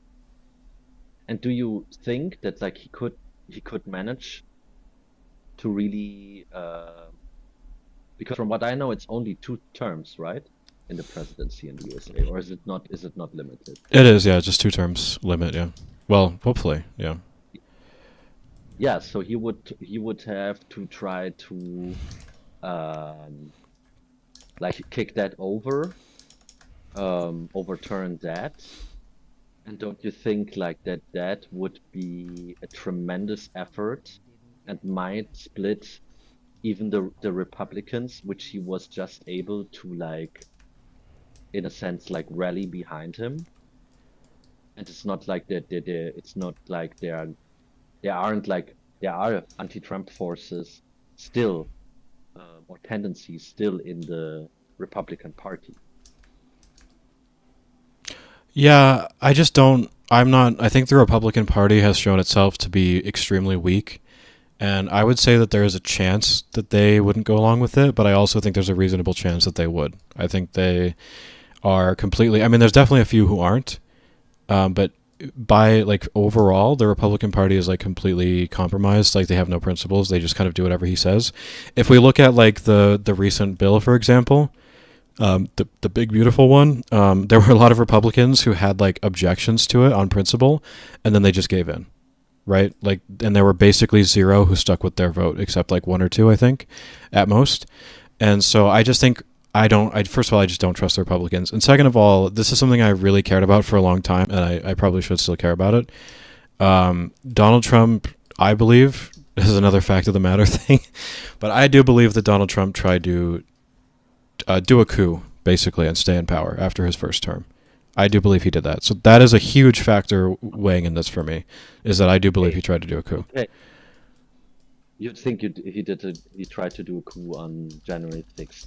No, this is one of the really frustrating things about talking about this, is that it's not about January 6th. It's about the month leading up to January 6th or so, where he was drafting a like elector. I think I talked to Chris about this a little bit, but he was basically drafting an elector plot to have the vice president unilaterally declare on January 6th that he was president. But that plot was in motion, like behind the scenes for like a weeks, and I'm not interested so much in like the January 6th like riot or the people showing up. I'm worried Mm. about the fact that he drafted a fake elector plot, which I believe was transparently opportunistic and anti-liberal, and I think was very corrupt. And people will like to say like both parties do things like that, and I'm just not convinced. I think this was on another level. I think this was like demonic, basically. Like he basically sought out the one lawyer who would support his opinion, and he stuck with that, even though like other conservative legal scholars were like, you can't do that, don't do that, and they did it anyway, or they tried, and then it didn't work because it was just undeniable, and Mike Pence wasn't willing to go along with it. But legitimately, if Mike Pence was willing to go along with it, like it would have been like a whole constitutional crisis. Like who knows what would have happened. It was legitimately like a dangerous situation, and it was illegal what he did. Because to be clear, for people who don't know, he wanted people to say that they were the electors for the states, like the electoral college, and like literally lie fraudulently. This is why there was a criminal case against him. They were supposed to fraudulently lie, say they were the correct electors, even though they weren't, in order to like vote for him when the state went for Biden. So I think that's just like a transparent coup attempt. I think it's on another level. And I think if you believe in liberal values or the system itself, like the continuing of the system on a democratic basis, I think that's a huge problem. Yeah, yeah, yeah. Okay, I understand. Yeah, yeah. That's but when I say like the January 6th coup, I never only take it. I think I agree with you on that. That it's like it's a very gross simplification to make it just about that day. Right. Because I have also tried to like follow it. I have not looked. I'm not super up to what all happened and like what he attempted to do or what is claimed and what is known that he attempted to do. Um, But yeah, if he did it in a way, I have to think more about it. But I I can I would highly recommend you look I into can it and look into if you're interested. If you like reading things, look into like the criminal cases against him, not the like random like stupid whatever ones, but like the conspiracy ones basically, because that's what they're arguing in that case. They're basically arguing that he did a conspiracy to lie, like fraudulently lie about the electors to take the election. And I'm very convinced by that. And I think if there's like crazy quotes in there where he basically is like talking to his counsel, and most of his counsel in his cabinet is like, you can't do this, and he just like fires at like in the last few days.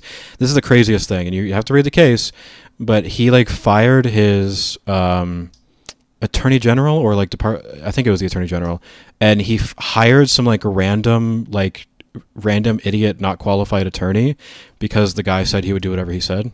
And he was like, "Yeah, come in here, please," because no one else. So I think this is important information because it shows that like the state, the Republican apparatus was not willing to go along with him because they thought that it sacrificed like the democratic principles, and he like really had to seek out people who would do what he wanted. And so I think this is really important. I'd really recommend people look into it if they haven't, because no one talks about this, and the mainstream media certainly doesn't talk about it. But yeah, so that's the conspiracy to defraud the United States, obstructing an official proceeding, right, conspiring to do so, and conspiracy rights. Right? That's yeah. probably the Should be that yeah. one. Yeah, there was like a Okay. Jack Smith one and maybe like a Florida one, but the Jack Smith one was the biggest one. That's the one they're trying to go after Jack Smith after for right now, actually.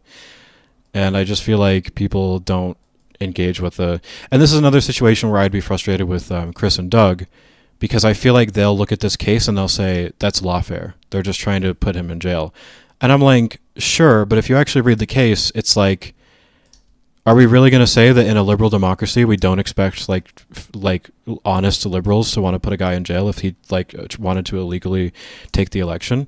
And that's what I've been trying to put on my podcast, or I tried to put to him. I was like, listen, I understand you don't believe in this system, and that's fair. We can argue about that. I think that's fair. But like, listen, I do believe in this system, and are we really going to say that we can't put this guy in jail for like trying to like defraud the whole process and lie? Like, I feel like that's within my own principles. Like within my own principles, that seems perfectly fair.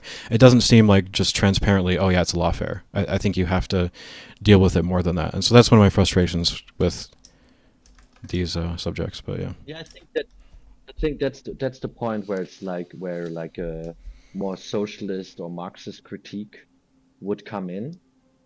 And maybe that's like I think that's a point of contest where it's like, yes, so me, I agree with you. Um, but the question is to ask oneself like what makes the Caesarean position appear necessary in a political crisis within the state? That's like the Bonapartist question, right? Like, why has Louis Bonaparte in the Second Republic, why has he to go from an elected president to like a dictator? Because that's what he's doing, correct? He's um in like I think after 2 or 4 years, he's saying, okay, Parliament, you are working against me. I cannot do what is necessary to sustain the Republic of France. So you are all fired.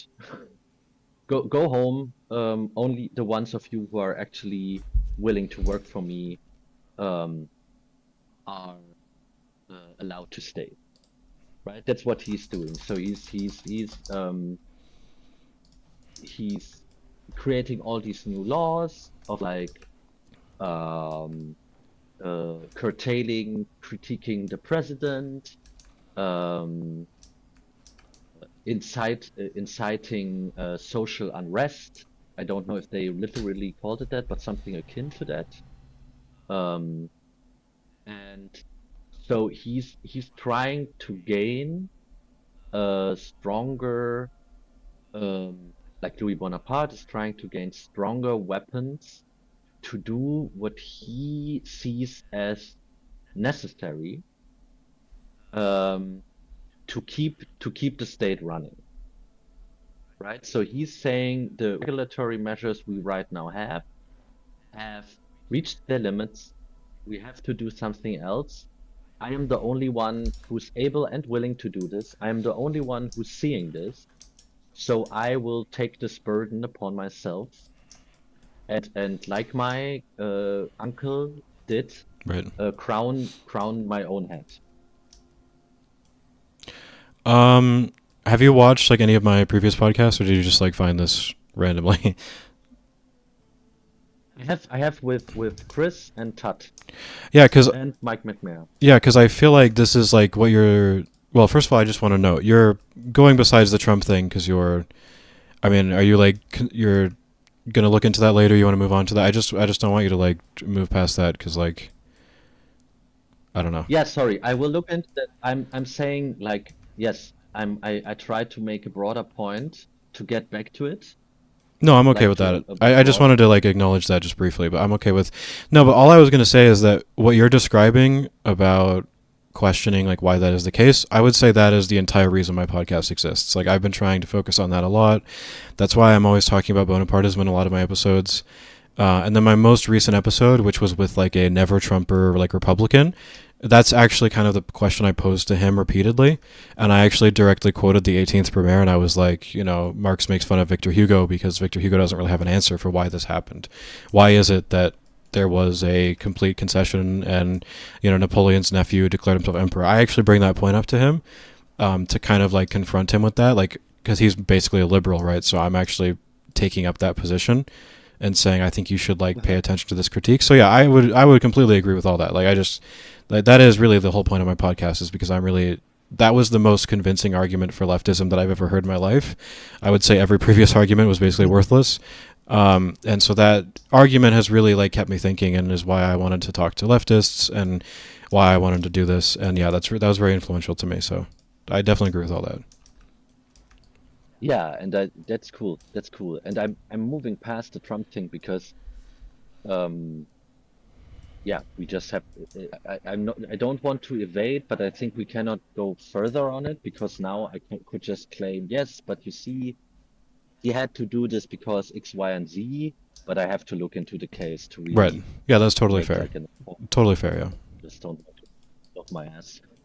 Um, and I think uh, on that, actually, with fascism, it's interesting because there is like the a tendency in Marxism to look at fascism through that filter of Bonapartism, but there's an interesting addition, I think, to it or critique to it from the Frankfurt School people and Adorno and Horkheimer, Max Horkheimer and uh, I don't know, Adorno.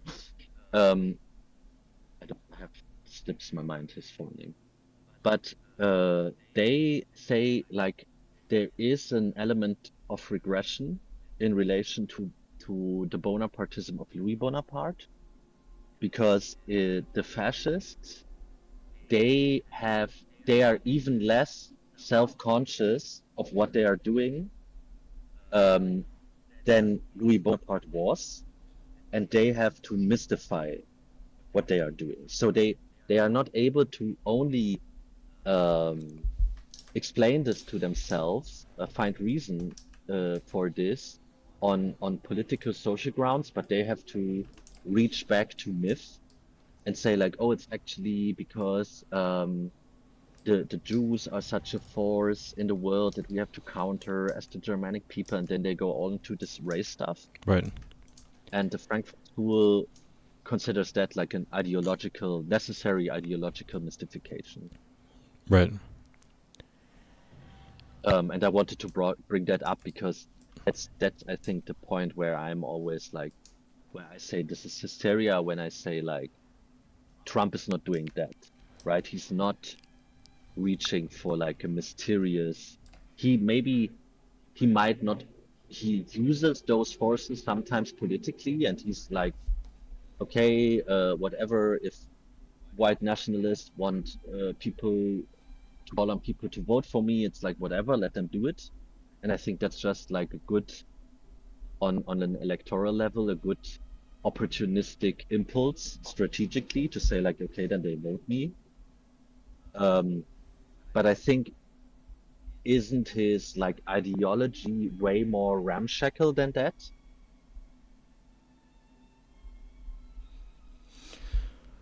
Yeah, yeah, I would agree with that. I mean, do you have I'm not really familiar with like the like Adorno and that school and like all of that. I know that's super influential for Chris, and I do want to. Do you have like a text you'd recommend for some of that stuff, like related to Bonapartism, or can you? Is there? Do you know if there's a particular one you'd recommend, or Um, Definitely Dialectics of Enlightenment, the whole book, I have that but one actually. especially in yeah, and in the first chapter, on the notion or the concept, it's a weird thing to translate into English because in German it's Begriff, but it's akin to notion concept. And in that section in the book, um, they it's hard to read because they make a very like broad, intricate working through how the notion of enlightenment came about. But at some points, they link it to what they currently find in the world. But I can look into if there's a more explicit connection between Bonapartism, because they don't really say it in the book, right? It's this weird book where they write it kind of like half in hiding in the uh, U.S. asylum because they had to flee, and I think I read that book as like they try to kind of skirt like saying outright, "Hey, we are socialists, we are Marxists." So it's kind of half hidden. When you know what you're looking for, you notice it. Um, but so they never directly uh, or they rarely directly in that text refer to like Marxist terminology. Right. But at some point they say like reason has to, and I think that's the point I'm trying to make like about regression, that reason has to revert to myth again, and they try to develop how that is possible on philosophical grounds, not so much on like explicit political philosophy. Yeah, that's interesting. I mean, when I did read a bit of it, I read like the first section. I wasn't very convinced by it, but I also think I wasn't like prepared for like kind of like the work they're picking up on, like what their full point is. So I should probably like go back into it um, with a fresh Yeah, understanding. yeah, and it's connected to Walter Benjamin and the whole notion Right. of like his concept of history, and that's like a completely not unrelated, but it's a new can of worms to open, um, because it's like a it in a sense it tries to dialectically broaden, um, like even our notions, our concepts of things like politics, and Walter Benjamin does that via thinking about time and about history. That Right. he's saying like, okay, our understanding of politics obviously develops through history, through time, um, and always like is linked to previous concepts of politics, but can never like collapsed or simplified only on those grounds, right? Right. We Yeah. cannot just claim we are just not like the Romans exactly.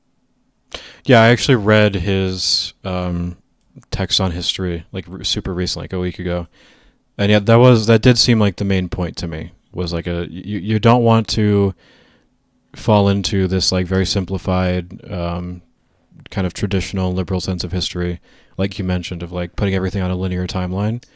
You have to understand things, which I think that's a very basic like Hegelian point in some way. Like that's a very important point. Yeah.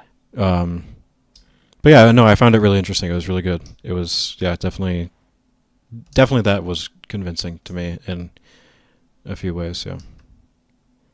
Yeah, cool. When if you read that, then like I think Dialectics of Enlightenment is a bit more transparent when you read, because if you have that in the back of your mind, Yeah, that makes sense. Yeah, that's cool. That sounds that good. doesn't seem this esoteric. And I wanted to say like on like maybe the last thing because I have to walk my dog, because here it's early morning, on the like liberal, being a socialist. Um, and I'm curious what you think about this. I think like what the left broadly has lost is um, the insight what is good about liberalism, and that socialism is like a sublation of liberalism, where Right. it's like you encounter the impossibilities of the principles um, in liberalism, um, within the interplay of society, production, and politics as like a management of this interplay, um, or also an activity coming out of this interplay between society and production. Um, and so I think like maybe my focus is I am really I want to make it very clear to myself and to other people that like if we take on the perspective of the state, that we are conscious of that, and to um, make ourselves aware that there's a non-identity between like um, citizens, like right, bourgeois individuals, which we all are, and the state as a function. And I think my focus, I'm much more interested in like how the liberal rights of like regular people are curtailed. They are currently not able to exercise their liberal rights. They might not even be um, aware of the function or like um, the qualities of their liberal rights. I think that's currently my main focus. Yeah, that's really interesting. I mean, I think obviously I completely agree about I think the place for liberalism and socialism as like a kind of sublation and you know that yeah, I completely agree with that. I think that's really important. As for like the non-identity, I think I struggle with that a bit. Um, because I do think there is a kind of identity with the state. It's not like a one to one, but I do think there is a liberal conception, liberal in the sense of a historical developed category, not in the sense of like the original liberals, but kind of like over time, I think liberals have developed a conception of the state that I think is it's complex. It's not like a one to one representative of the people, but it does have a very human and individual character as well as kind of a mass organization character in civil society. And I think that all of these are very legitimate, or at least I perceive them to have the capacity to be very legitimate in a liberal society. And so it does seem to me that there is like some identity between the two. But I would be very interested in hearing your arguments for why we should be wary of that or what the best cases against that are. I'd be interested in hearing that. But yeah, I would say that I'm not convinced of that yet fully. That is a place where I'm more liberal still. Yeah, the question for me is like, why does the state, and it's that's interesting that you say like it has changed, right? Okay, so why did it have to change? Is my first like line of question. Like, why did like the historical ideas of liberalism that like the state is like this kind of like um withering away thing, or like the state itself becomes sublated into, I think like Hegel.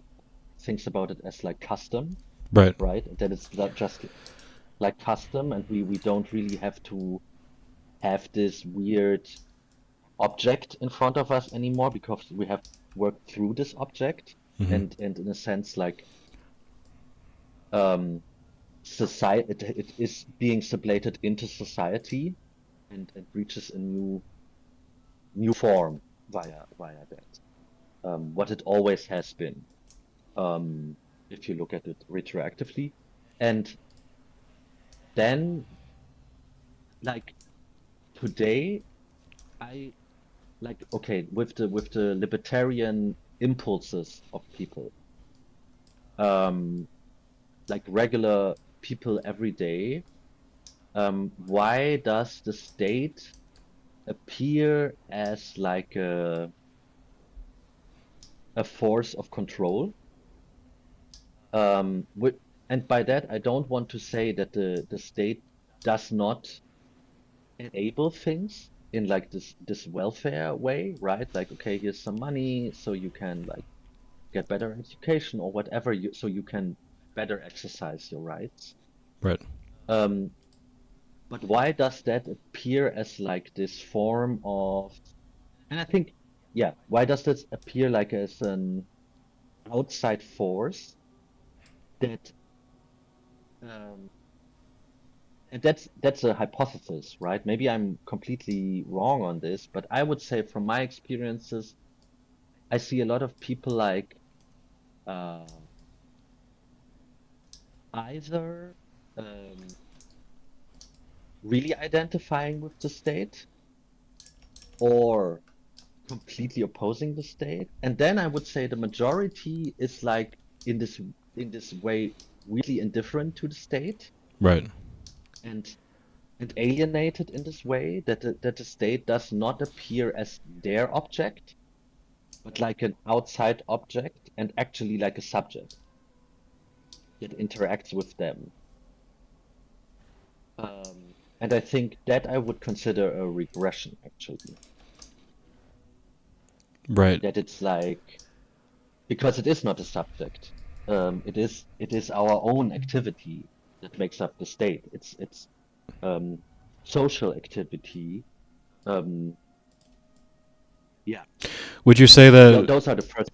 Would you say that like Hegel kind of talks about how over time, at least is my understanding, that there are like laws that are subjectively held up and maintained by people, and then over time there's kind of this process where the laws become hollow, they become, more objectified, and they're not maintained or understood by the people, and they kind of lose their legitimacy.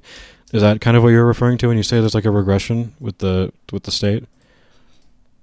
Yeah, but that's not Hegel. I would say Hegel is saying, yeah, or for Hegel that would be a misdirection. Hegel would say, actually, what we are doing, you are misunderstanding this, because when you should actually understand that this is your um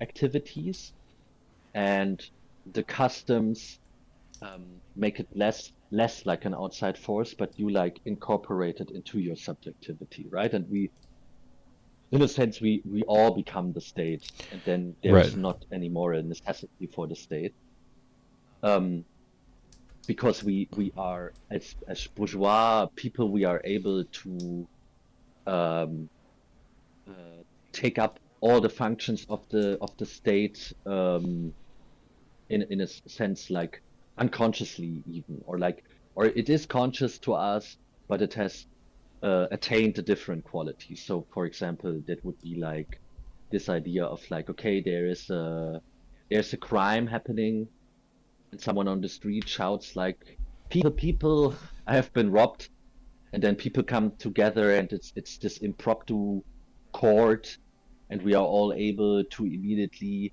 take the position of judge, and someone is like, okay, I will be the arbiter of this conflict.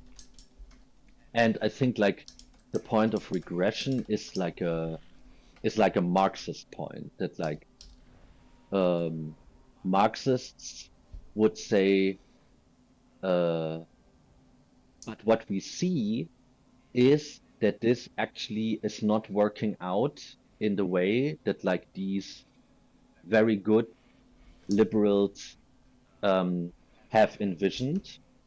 But we see that there is like a contingent development in history, which is related to our mode of production.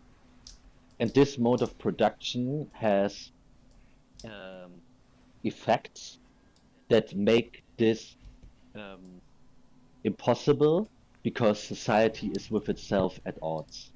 And so Right. politics and the state always has to fill this role of what society cannot do on its own, but what on liberal grounds society actually should be able to do. Yeah, It should be a so my point wasn't necessarily that Hegel makes that like full point. I think Hegel just kind of talks about this in sort of like the general movement of history. I do think he makes a point similar to that particular element, but I agree that like the particular form of what you're talking about is more developed than that and more particular, and it would have to do with capitalism. I understand and like that. Yeah, I understand what you're saying, but yeah, I think that is a really interesting critique. Like I know you said you had to go, so we can end it in a minute here, but my only my only like question there, or like my investigation there, would be it feels like a very philosophical question for me, where I'm not fully convinced of the Hegelian dialectical materialism. So whether it's Marxist or Hegelian, like that kind of, they're different, but either one, I'm not fully convinced of, I guess, the metaphysical necessity of those arguments. Um, Mhm. so I'm not necessarily convinced that the confusion around the state, the fact that some people do identify with the state and most people are kind of stuck in the middle, and there's also this like strong opposition. I'm not convinced that that necessarily points to something. But Mhm. also, the reason why I'm so sympathetic to Hegel is because I do think that it has to point to something. So I really am holding these like contradictory ideas where I'm like, I'm very sympathetic to that. And if you heard me talking to Connor, my most recent one, I very much did say you have to pay attention to that. You have to pay attention to things that are being pointed to in our development. But also, there's a part of me that's like, do you have to pay attention to that though? Like, is that so? I don't know. That's something that I really want to work on and explore. But yeah, Yeah, but that's a really cool. interesting I thing about the state. So I'm really I interested want, in that. Yeah. yeah, you're true. It is true. That's true. I understand. Like with it is a metaphysical claim. Let's make it very concrete as someone who's living in like the golden welfare land, right, of Yeah, Europe. for sure. Yeah. Um, so what I see is that actually welfare has changed in character between like Keynesianism and Fordism and the way it was taken up here and neoliberalism. Because like in the 70s here in Germany, you could just go to like the unemployment bureau and you could say like, okay, I'm unemployed. They just gave you money, right? You Right. just had to like fill in, like just say, show up and say it. And today it's a whole bureaucratic labyrinth, Oh yeah. actually, when you try to apply for welfare. So already the state, in a sense, has to adjudicate um, if you are really deserving of welfare, correct? So it's not something given, but it's more something you still have to work for. Hmm. Um, and I think, and my point now is, in addition to that, I feel like people actually get, um, wait, because I think I have to look up the word because I think it's a very succinct word to put it, but I don't know English. Incapacitated or like stupefied, Oh right? right. Yeah. Incapacitated in a sense of stupefied that like they just become like this ward of the state via the welfare system, um, which which is actually, from my experience, not empowering them, but creating additional obstructions, right? Like for example, I was on unemployment money, and I had to because I worked as an actor, and here it's often to go without work, right? And you do this kind of contract work. So for a while you are unemployed, then you suddenly have employment again because you have the contract. Um, and so I would to have to fill out a myriad of paperwork. And when I made money, I still had to like what is it called? I still had to justify it in front of the state because the state came to me to get money back. They were like, maybe you got too much money. Maybe you actually try to uh, one up us and you profited um, via welfare.